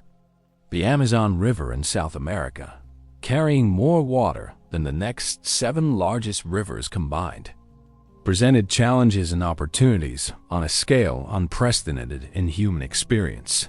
The Mississippi River System offered early Americans a natural pathway for expansion throughout the continent. Unlike rivers that flow roughly east-west, the Mississippi flows north-south, connecting vastly different climate zones and ecosystems. A person traveling the length of the Mississippi would pass through boreal forests, temperate woodlands, grasslands, and subtropical swamps, each with their own resources and challenges. This made the river not just a transportation route, but a conduit for trade goods, cultural exchange, and genetic mixing between populations, living thousands of miles apart. The challenges of crossing the Mississippi vary dramatically depending on location and season. In its northern reaches, where the river was narrower and shallower, fording or simple raft crossings were possible during low water periods. But in the lower Mississippi, where the river widened to over a mile in some locations and flowed with tremendous volume, crossing became a major undertaking, requiring substantial watercraft and navigational skill. The river's powerful current, capable of carrying entire trees downstream, meant that crossing attempts had to be carefully timed and positioned to avoid being swept far downstream of the intended landing point. Native American populations developed sophisticated river crossing technologies adapted to Mississippi conditions. Dugout canoes, carved from the massive trees that grew along the riverbanks, provided stable and sturdy craft capable of handling the river's sometimes turbulent waters. Archaeological evidence suggests that some of these canoes were enormous, capable of carrying dozens of people or substantial cargo loads. The construction of such vessels represented a significant community investment that provided transportation capability that dramatically expanded the range and scope of human activity. Bull boats, made by stretching buffalo hide over a wooden frame, offered an alternative crossing technology in regions where large trees were scarce. These circular or oval boats were remarkably effective despite their simple construction, providing buoyancy and stability sufficient for river crossings, while being light enough to be carried overland when necessary. Bull boats were particularly popular among Great Plains tribes, who needed crossing technology that could be transported long distances between river systems. The Amazon River presented challenges of an entirely different magnitude, with a width reaching 10 miles in some locations during the rainy season and depths exceeding 100 meters in its main channel. The Amazon was less a river than a freshwater sea. The volume of water flowing to the ocean, approximately 200,000 liters per second, created currents so powerful that they could overwhelm any but the most robust watercraft. Yet archaeological evidence proves that humans successfully navigated and crossed the Amazon for thousands of years before European contact. The solution to Amazon crossing challenges lay partly in timing and location selection. During the dry season, water levels dropped dramatically, exposing sandbars and narrowing channels that were impossible to navigate during peak flood. Crossing points where tributary rivers entered the main Amazon provided natural waypoints and somewhat calmer water conditions. The upstream portions of the river, while still enormous by most standards, were narrower and less intimidating than the vast lower reaches near the Atlantic. Amazon basin populations developed specialized watercraft perfectly adapted to their environment. Large dugout canoes, some over 40 feet long, were constructed from trees that grew to enormous sizes in the rainforest environment. These canoes had remarkable carrying capacity while maintaining the structural integrity needed to handle rough water. The addition of outriggers, inspired perhaps by accidental observations of logs caught alongside canoes, provided enhanced stability that made the vessel safer in the Amazon's sometimes violent waters. Reed boats, made from the water-resistant plants that grew in vast stands along the Amazon's banks, provided an alternative technology requiring less labor than dugout construction. While not as durable or long-lasting as wooden dugouts, reed boats could be built relatively quickly and performed adequately for short to medium-distance crossings. The knowledge of reed boat construction probably came south with migrating populations who had used similar technologies on North American waterways. The cultural importance of rivers in the Americas extended far beyond mere transportation. Rivers were sources of food through fishing, provided fertile floodplain agriculture, and served as territorial boundaries between different groups. The ability to control key river crossings provided strategic advantages in both trade and conflict. Many Native American settlements grew up specifically at important crossing points, with inhabitants developing specialized knowledge and technology for facilitating crossings. Seasonal migration patterns often followed river valleys, with groups moving up and down river corridors to exploit resources that became available at different times of year. Salmon runs in western rivers drew massive seasonal gatherings as fish migrated upstream to spawn. Bison crossings of prairie rivers created opportunities for hunters to intercept herds at predictable locations. These seasonal patterns meant that river crossing technology wasn't just useful but essential for maintaining traditional lifeways that had developed over thousands of years. The development of birch bark canoes in northeastern North America represented another significant innovation in watercraft design. Unlike dugouts carved from a single log, birch bark canoes were constructed by covering a wooden frame with sheets of bark, sewn together with plant fibers and sealed with pine resin. This construction method produced canoes that were remarkably lightweight, allowing them to be easily carried over portages between waterways, while still providing good capacity and seaworthiness. The portability of birch bark canoes made them ideal for the lake and river systems of the northern forests, where waterways were often separated by stretches of land that had to be crossed on foot. The transformation of rivers from barriers to be overcome into highways for transportation and trade marked a pivotal moment in human cultural evolution. This shift didn't happen suddenly. It was a gradual process spanning thousands of years as watercraft technology improved, navigational knowledge accumulated, and human societies reorganized themselves around the opportunities that rivers provided. By the time of the first civilizations, rivers had become central to human life, with major population centers deliberately sited on riverbanks, and entire economies structured around river-based transportation and trade. The development of civilization along major river valleys demonstrates the profound importance of mastering water travel. The ancient Egyptians along the Nile, Mesopotamians between the Tigris and Euphrates, Chinese along the Yellow and Yangtze rivers, and the Indus Valley civilization all emerged in river valleys where water transportation was possible. This wasn't coincidental. Rivers provided not just water for drinking and irrigation, but also transportation networks that allowed for the concentration of population, the centralization of political power, and the exchange of goods and ideas across vast distances. Egyptian civilization depended absolutely on Nile River transportation. The enormous stone blocks used in pyramid construction, some weighing many tons, were transported hundreds of miles down the Nile on wooden barges. Grain harvested in the fertile Nile Delta was shipped south to feed populations throughout Egypt. Gold, timber, and other precious materials flowed north from Nubia and beyond.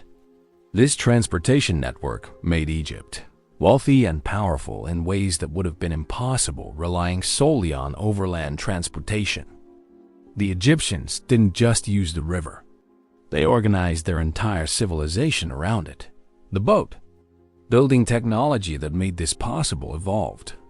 From the simple papyrus rafts used for crossing into sophisticated vessels designed for cargo hauling and long-distance travel.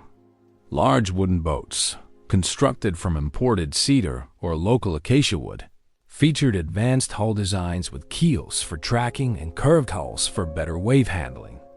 Square sails allowed boats to travel upriver against the current when the wind was favorable, while the current itself provided effortless power for downstream travel.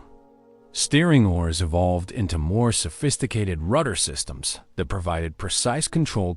In Mesopotamia, the convergence of the Tigris and Euphrates rivers created a transportation network that connected diverse regions and facilitated the exchange of goods between mountains, plains, and coastal areas.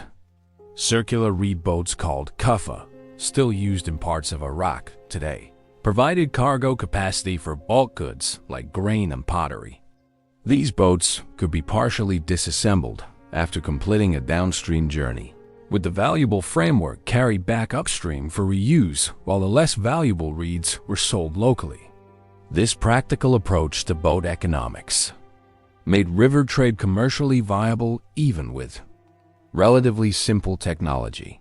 The development of markets and trading posts at strategic river locations created fixed points in the transportation network where goods could be exchanged, stored, and redistributed. These locations often grew into major cities, their prosperity built on their ability to control or facilitate river traffic. Archaeological evidence from early urban centers consistently shows their proximity to navigable waterways, demonstrating the fundamental importance of water transportation to urban development. River highways enabled not just trade in goods, but the exchange of ideas, technologies, and cultural practices. Boat travelers carried not just cargo, but stories, techniques, religious beliefs, and innovations from one region to another. This cultural exchange accelerated innovation and development in ways that isolated communities couldn't match. Technologies discovered in one area would spread rapidly along river networks, adopted and adapted by communities hundreds of miles from the original source. The specialization of boat types for different purposes showed increasing sophistication in how humans used river highways. Fishing boats optimized for stability and low speed. Cargo vessels designed to maximize carrying capacity.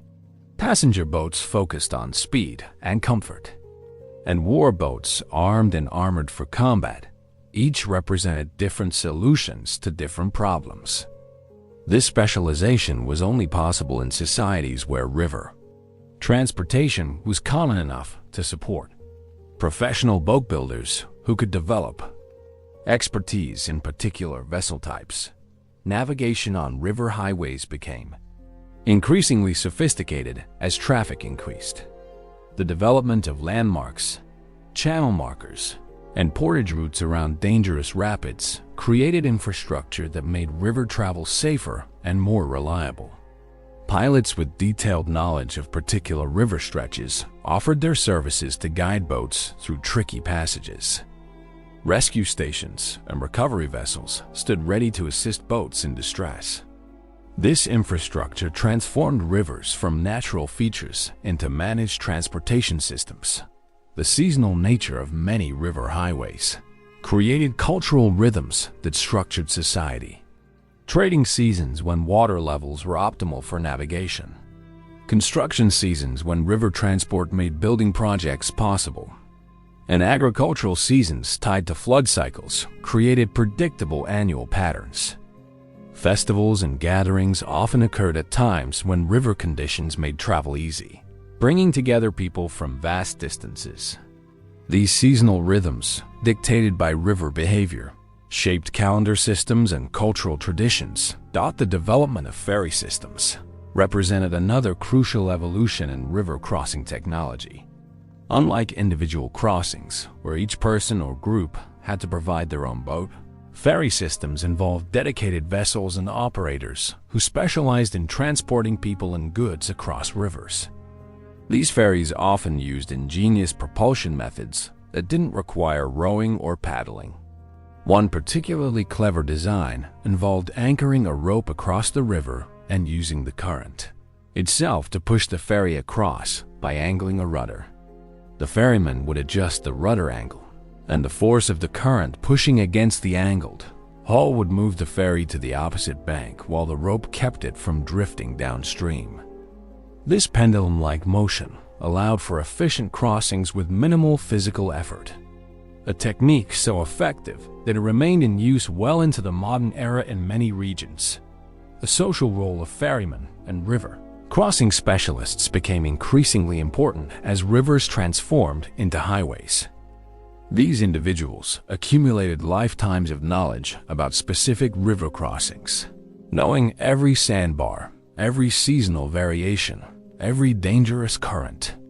They became gatekeepers in a very literal sense, controlling access across water barriers and often wielding significant economic and political influence. Communities competed to attract skilled ferrymen, offering them land, resources, and special privileges in exchange for their services. The profession of ferryman became hereditary in many cultures, with knowledge and crossing rights passed down through families across generations. These ferry dynasties sometimes controlled river crossings for centuries, accumulating wealth and status that rivaled local nobility. The establishment of riverside settlements specifically designed to support river traffic created entirely new types of communities. These river towns served multiple functions simultaneously. They were crossing points where ferries operated, trading posts where goods were exchanged, repair facilities where boats could be maintained, and information hubs where travelers shared news and knowledge. The architecture of these settlements reflected their riverine orientation, with buildings designed to withstand periodic flooding, docks and wharves extending into the water, and warehouses positioned for easy cargo transfer between boats and overland transport. The most successful river towns occupied strategic locations where natural features made crossing easier or where multiple routes converged, ensuring a steady flow of traffic and commerce. The integration of river crossings into larger transportation networks amplified their importance exponentially. A crossing point on a major river could connect overland trade routes spanning hundreds or thousands of miles, making it a critical node in continental or even intercontinental trade systems. Goods that traveled from the Mediterranean to the Indian Ocean, or from the Pacific coast to the Atlantic, often had to cross multiple major rivers along the way. The efficiency and reliability of these river crossings directly affected the viability of long-distance trade. Improvements in crossing technology, such as larger ferry boats capable of carrying pack animals or wagons, had ripple effects throughout entire trade networks, reducing costs and travel times across vast distances. The military implications of controlling river crossings cannot be overstated. Throughout history, Battles have been won or lost based on the ability to cross rivers or prevent enemies from crossing. The construction of fortifications at strategic river crossings became standard military practice, with castles, forts, and walled towns positioned to dominate ferry sites and bridge locations. The ability to rapidly construct temporary bridges or deploy boats for military crossings became a crucial military skill. Specialized military units focused on river crossing operations, developing techniques for crossing under fire, transporting cavalry and siege equipment, and destroying crossing points to prevent enemy pursuit. The phrase, "burning bridges behind you," originates from this military practice of destroying river crossings to prevent enemy forces from following. Chapter 11. Lessons written in genes. The full story of these ancient migrations remained hidden until recently. For most of human history, we didn't know where we came from, how we got here, why we succeeded when other human species failed. We had myths, oral traditions, religious explanations, but not scientific evidence. That changed with genetics. The development of DNA sequencing technology, particularly the ability to extract and analyze ancient DNA from fossil remains, has revolutionized our understanding of human prehistory. What these genetic studies reveal is extraordinary. Every person alive today carries within their DNA a record of these ancient journeys, a molecular archive of the Monsoon migrations. The patterns are clear and unambiguous.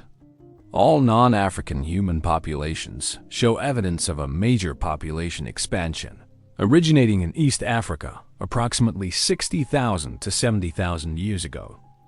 The genetic diversity outside Africa is a subset of African diversity, exactly what you'd expect if a relatively small population left Africa and then expanded.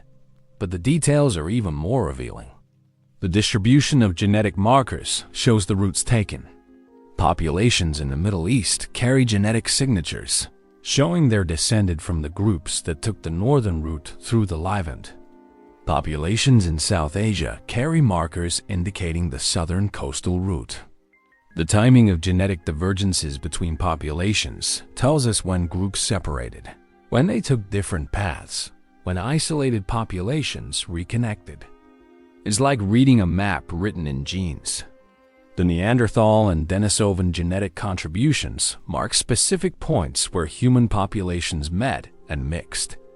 Modern Europeans carry slightly more Neanderthal DNA than East Asians, suggesting more extensive mixing in the western regions. Melanesians and Australian Aboriginals carry Denisovan DNA that other populations lack, marking their ancestors' passage through Denisovan territories in Southeast Asia. Even more remarkably, the genetic record shows which genes were under selection during these migrations. Genes affecting skin pigmentation changed rapidly as populations moved to different latitudes with different UV radiation levels. Genes affecting immune function show evidence of adaptation to new disease environments. Genes affecting metabolism and cold tolerance show selection in populations that move to northern climates. These aren't random changes. They're adaptive responses to environmental challenges, evolution happening in real time as humans spread across the globe. The genetic evidence also reveals the failures, the populations that didn't make it. Ghost populations, groups that left no archaeological trace, show up in the DNA. Admixture analysis reveals evidence of populations that contributed genes to modern humans, but then went extinct themselves. These might be the scouts, the early migration attempts that failed demographically but succeeded genetically by mixing with later, more successful populations. Modern climate science has added another layer to the story. By reconstructing past climate conditions using ice cores, ocean sediments, cave formations, and other geological proxies, scientists can now map exactly when and where the green corridors opened. These reconstructions match remarkably well with the genetic and Archaeological evidence for when humans were moving through specific regions. Around 125,000 years ago, when genetic and archaeological evidence show the first attempts to leave Africa.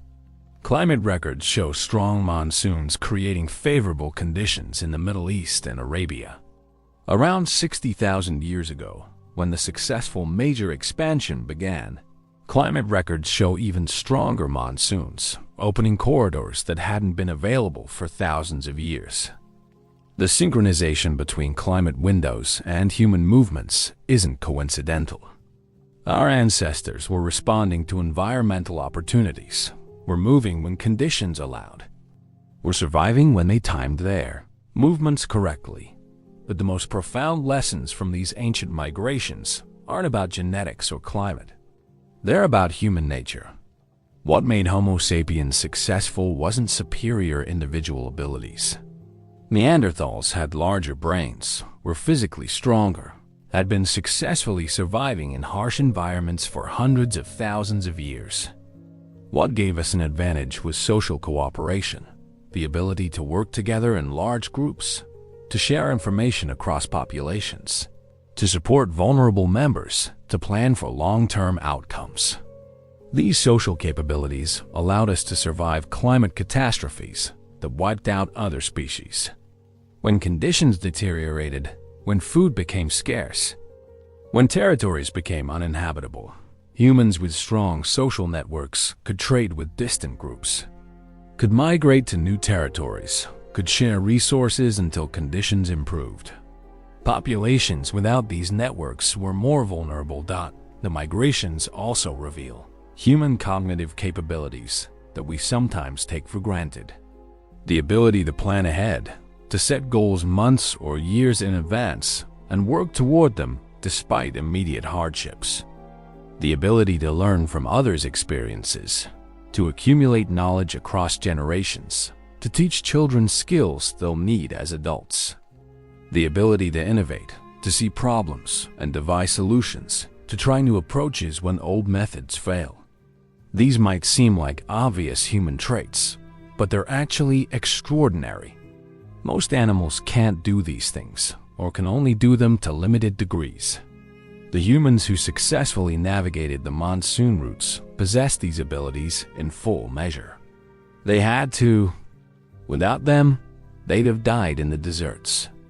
But perhaps the most important lesson is about adaptability and resilience.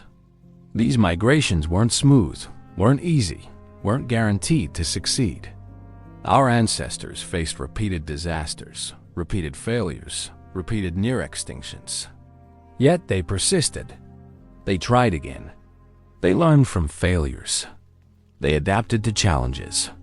They refused to accept defeat. This resilience is our inheritance. When modern humans face challenges, whether environmental, social, or personal, we're drawing on capabilities that were forged during those ancient migrations.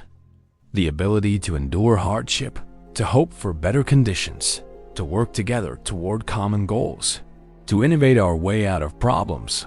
These aren't recent inventions. They're ancient adaptations, proven over tens of thousands of years of survival in the harshest conditions imaginable. The genetic studies also reveal something humbling. We're all related. Every human alive today, regardless of geographic origin, regardless of physical appearance, regardless of cultural background, shares common ancestors who lived in Africa within the last 200,000 years. The genetic differences between human populations are tiny, superficial, recent adaptations to local environments. The vast majority of our DNA, the genes that make us human, that determine our fundamental biology and behavior, are shared across all populations. The divisions we create, the categories we invent, the conflicts we wage based on perceived differences between human groups. All of this ignores the fundamental genetic reality. We're one species, one family, descendants of the same small population that took those desperate gambles following the monsoons out of Africa. The monsoon routes shaped us genetically, shaped us culturally, shaped us psychologically. The humans who emerged from those migrations were different from the humans who began them. We'd gained new genes from Neanderthals and Denisovans. We'd developed new technologies for survival in varied environments. We'd evolved more complex social structures. We'd learned to thrive in conditions our African ancestors never faced. But we'd also lost something. We'd lost several other human species who shared the planet with us. We'd lost genetic diversity as populations contracted during climate catastrophes. We'd lost cultural knowledge when groups went extinct. These losses are permanent. We'll never know what innovations Neanderthals might have developed if they'd survived. We'll never recover the genetic variations that disappeared during the Toba bottleneck. The survivors, our ancestors, carried forward what remained. And what remained was enough. Enough to populate the globe. Enough to develop agriculture, civilization, technology. Enough to eventually allow us to sequence our own genomes and reconstruct the story of those ancient migrations. Today, we face environmental challenges that echo those ancient times. Climate change is opening new territories, closing others. Populations are migrating, seeking better conditions. Resources are becoming scarce in some regions, abundant in others. The specific challenges are different, but the fundamental situation is familiar. Our ancestors survived similar challenges. They did it through cooperation, innovation, adaptability, and sheer determination. These capabilities are still within us, still part of our inheritance. The question isn't whether we can survive environmental challenges. The question is whether we'll choose to use the capabilities our ancestors developed. Whether we'll cooperate as they did, whether we'll innovate as they did, whether we'll show the same resilience and determination that carried them through the deadly monsoon routes. The story of how early humans survived those migrations isn't just ancient history. It's a guidebook, a reminder of what we're capable of when we work together, when we refuse to give up, when we adapt to changing conditions. Our ancestors left us more than genes.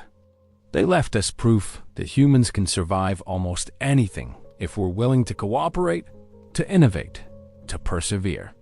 That's the real legacy of the monsoon routes. The genetic revolution that has transformed our understanding of these ancient migrations continues to reveal new insights with each passing year. As sequencing technology improves and becomes less expensive, scientists can now analyze DNA from ever smaller samples, from ever older remains, from populations that were previously inaccessible to study. What they're discovering is rewriting the textbook of human prehistory almost annually. Consider the sophistication of what we can now extract from a single ancient tooth or bone fragment.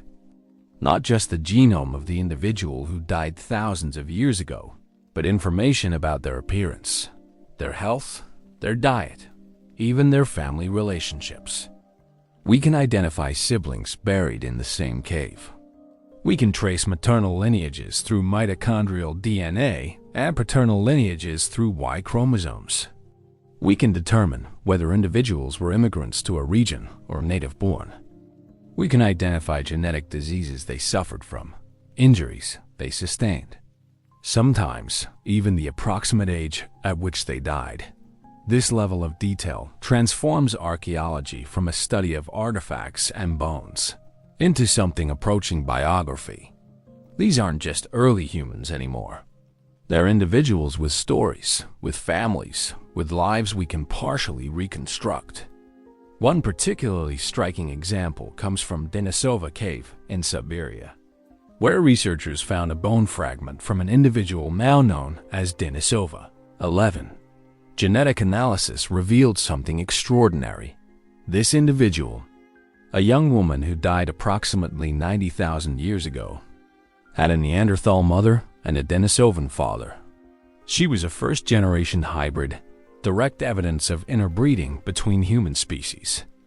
Her very existence proves these species were meeting, interacting, forming relationships that produced offspring. This wasn't theoretical gene flow happening over thousands of years. This was a Neanderthal woman and a Denisovan man having a child together. What was their relationship? Was this voluntary union or something darker? We'll never know the personal details, but the genetic evidence tells us their daughter survived to adulthood, suggesting she was cared for, was accepted by whichever group raised her. This level of detail would have been impossible to discover without genetic technology. The cave would have yielded just another bone fragment, catalogued and stored, its significance unknown. Now it tells a story about human connections across species boundaries. The genetic data also reveals patterns of ancient behavior that no amount of archaeological evidence could demonstrate. For instance, genetic studies of modern populations show that the Neanderthal DNA humans carry comes predominantly from Neanderthal females mating with human males, not the reverse. How do we know this?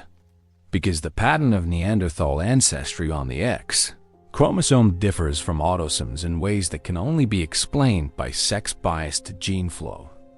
This suggests that when Neanderthal and human groups interacted, it was more common for human groups to incorporate Neanderthal women than for Neanderthal groups to incorporate human women. Why? We can only speculate.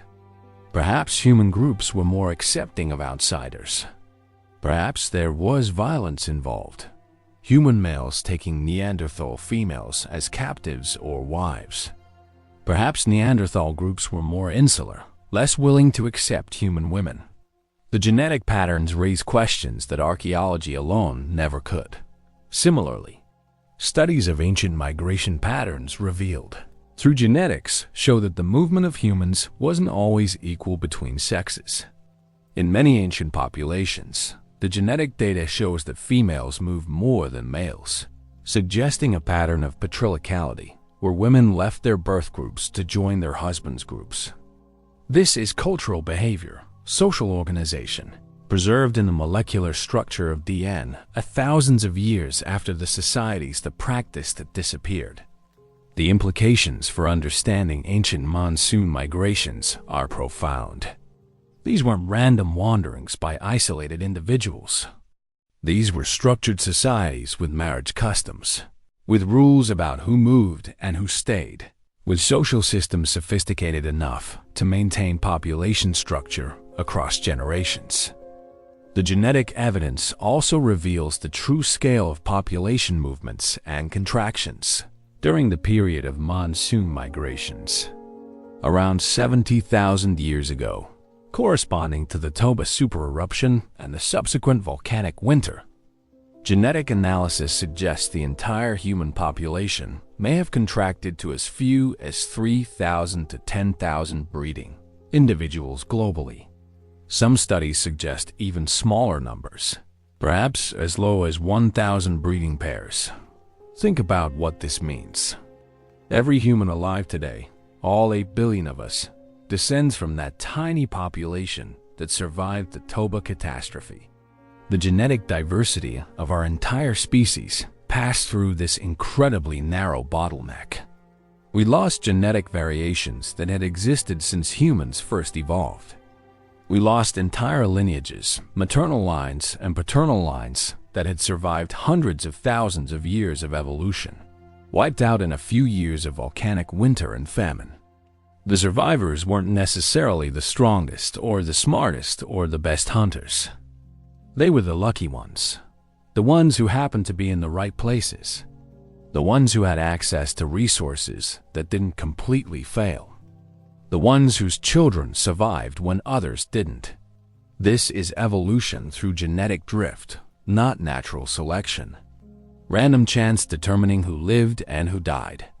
It's humbling to realize that our existence is contingent on that luck, on those accidents of geography and timing that kept our ancestors alive when so many others died. But the genetic data also shows resilience. Within a few thousand years after the Toba bottleneck, human populations were expanding again. The genetic signatures show population growth, show renewed migrations, show humans continuing their spread across the globe despite having come within a statistical hair of extinction. This recovery wasn't automatic. It required the survivors to rebuild, to have children, to maintain their social structures and their accumulated knowledge through the crisis. It required them to remember the technologies and strategies that allowed survival in hostile environments, to teach these to the next generation, to preserve the cultural capital that made humans successful. The fact that they did this, that they recovered and eventually thrived, tells us something important about human nature. We're not easily defeated. We don't give up when faced with catastrophe. We rebuild. We try again. We persist. These aren't just inspirational platitudes. They're behavioral patterns with deep evolutionary roots. Patterns that can be traced through genetic evidence. Modern genetic studies have also revealed previously unknown populations. Ghost lineages that contributed DNA to modern humans, but left no fossil record we've yet discovered. These populations appear in genetic data as unusual patterns of variation, combinations of genetic markers that don't match any known ancient population, but must have existed to explain modern diversity. One such ghost population appears to have existed in West Africa, contributing unique genetic variations to modern West African populations that don't appear elsewhere. Another seems to have existed in Southeast Asia, mixing with early human populations before disappearing. These ghosts remind us how incomplete our knowledge remains. For every fossil we've found, for every ancient genome we've sequenced, there are probably dozens or hundreds of populations that lived and died, leaving no trace we've discovered. The monsoon migrations involved far more human groups, far more attempts, far more failures than the archaeological and genetic records currently show. We're seeing the survivors, the successful lineages, the groups that made it. The failures, the extinct populations, the dead ends, remain mostly invisible, yet occasionally they appear in the genetic data. Shadows of populations that once existed, contributing genes before vanishing from history. The study of ancient pathogens preserved in DNA is opening another window into the monsoon migrations. Researchers can now extract bacterial and viral DNA from ancient human remains and from the soil of archaeological sites. This reveals what diseases ancient populations suffered from, what pathogens they carried, what they were immune to or susceptible to. The data shows that disease was a major factor in human migrations and interactions. When populations that had been isolated for thousands of years came into contact, they exchanged pathogens along with genes and cultural practices. Populations that had evolved immunity to local diseases carried those diseases to populations with no immunity, often with devastating results. This dynamic probably played a role in Neanderthal extinction. Homo sapiens, with larger populations and more extensive trade networks, probably carried more diverse pathogens. When we encountered Neanderthals, we may have brought diseases they had no defense against. Not deliberately, not as biological warfare, but simply through contact. The reverse was probably also true. Neanderthals carried diseases that sickened some human populations. But with larger numbers and more genetic diversity, humans could sustain these disease outbreaks better than Neanderthals' smaller, more isolated populations could. Over time, disease exposure could have been a significant factor in the demographic decline of Neanderthals and other archaic humans. The genetic evidence for this is indirect but suggestive.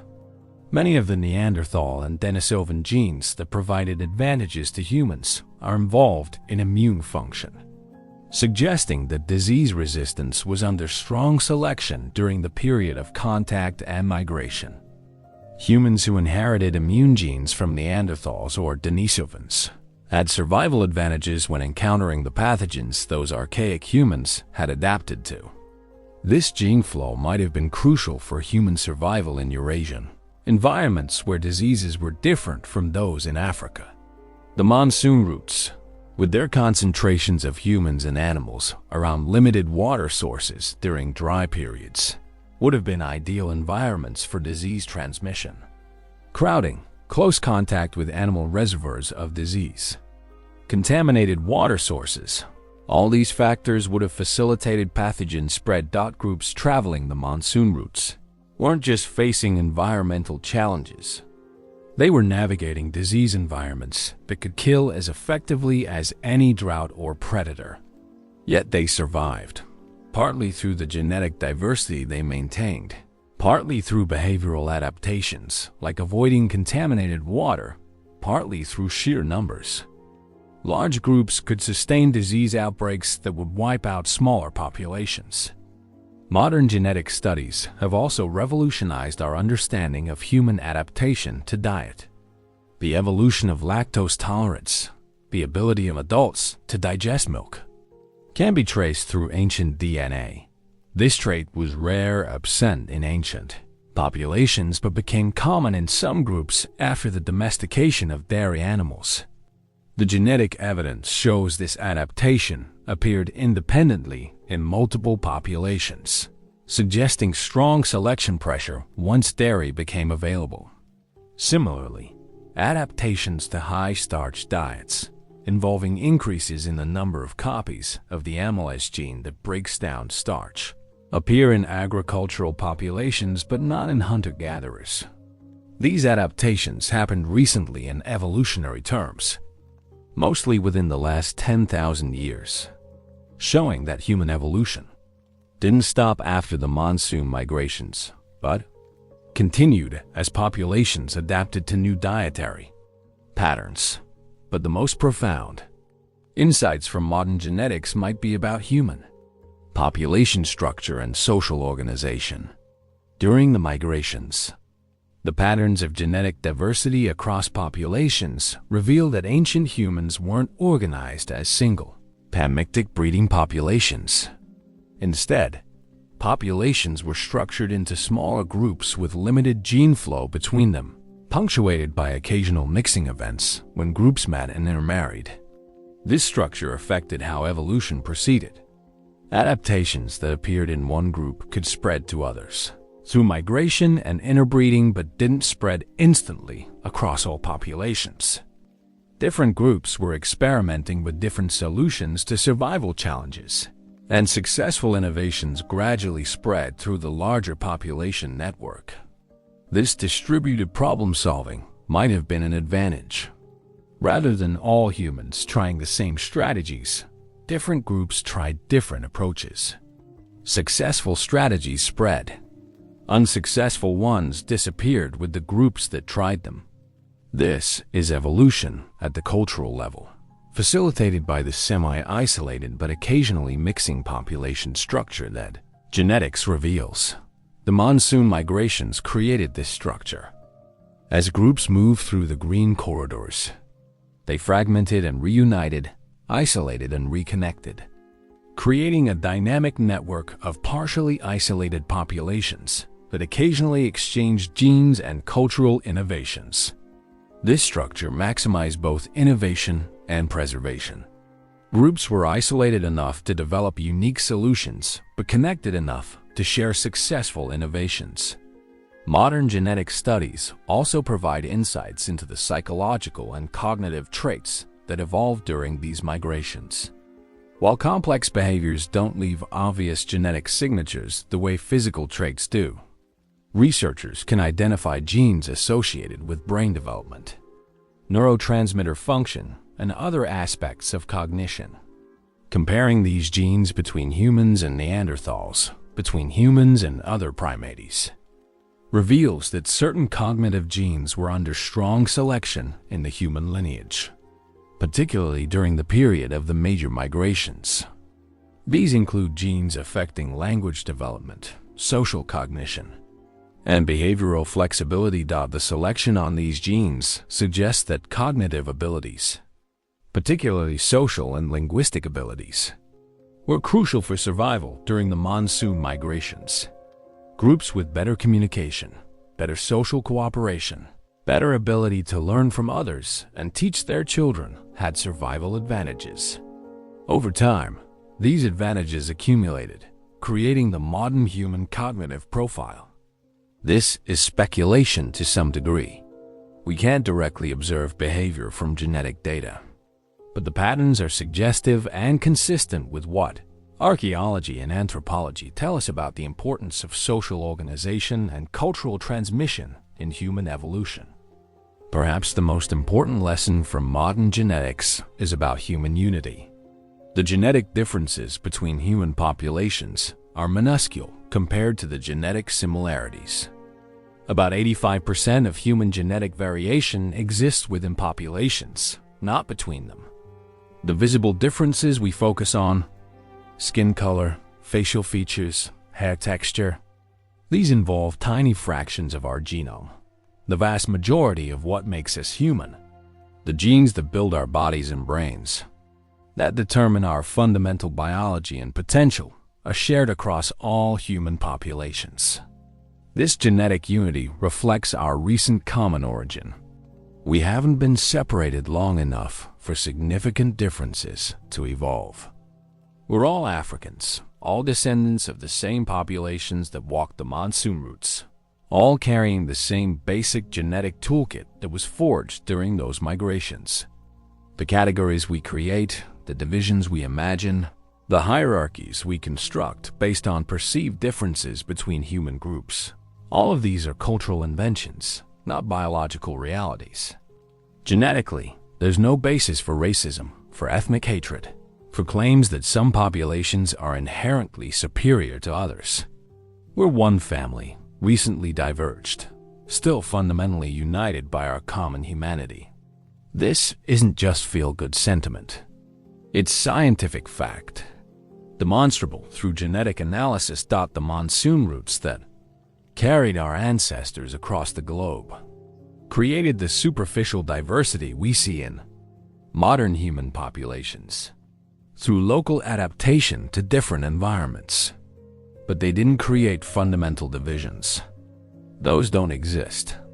The humans who survived the deadly monsoon routes, who spread across every continent, who diversified into thousands of cultures and populations, remain genetically one species, one family, one people. This is perhaps the most important lesson written in our genes. The message our ancestors left encoded in the DNA they passed down through countless generations. We are all in this together. We always have been. That's how we survived then, and that's how we'll survive whatever challenges we face next. The genetic evidence doesn't just tell us where we came from. It tells us who we are and what we're capable of when we remember our common humanity and work together as our ancestors did during those long, dangerous journeys through the monsoon routes of the ancient world. So we return to where we began, to that moment 125,000 years ago when our ancestors stood at the edge of the desert, looking out an impossible barrier that had kept them trapped in Africa for over 100,000 years.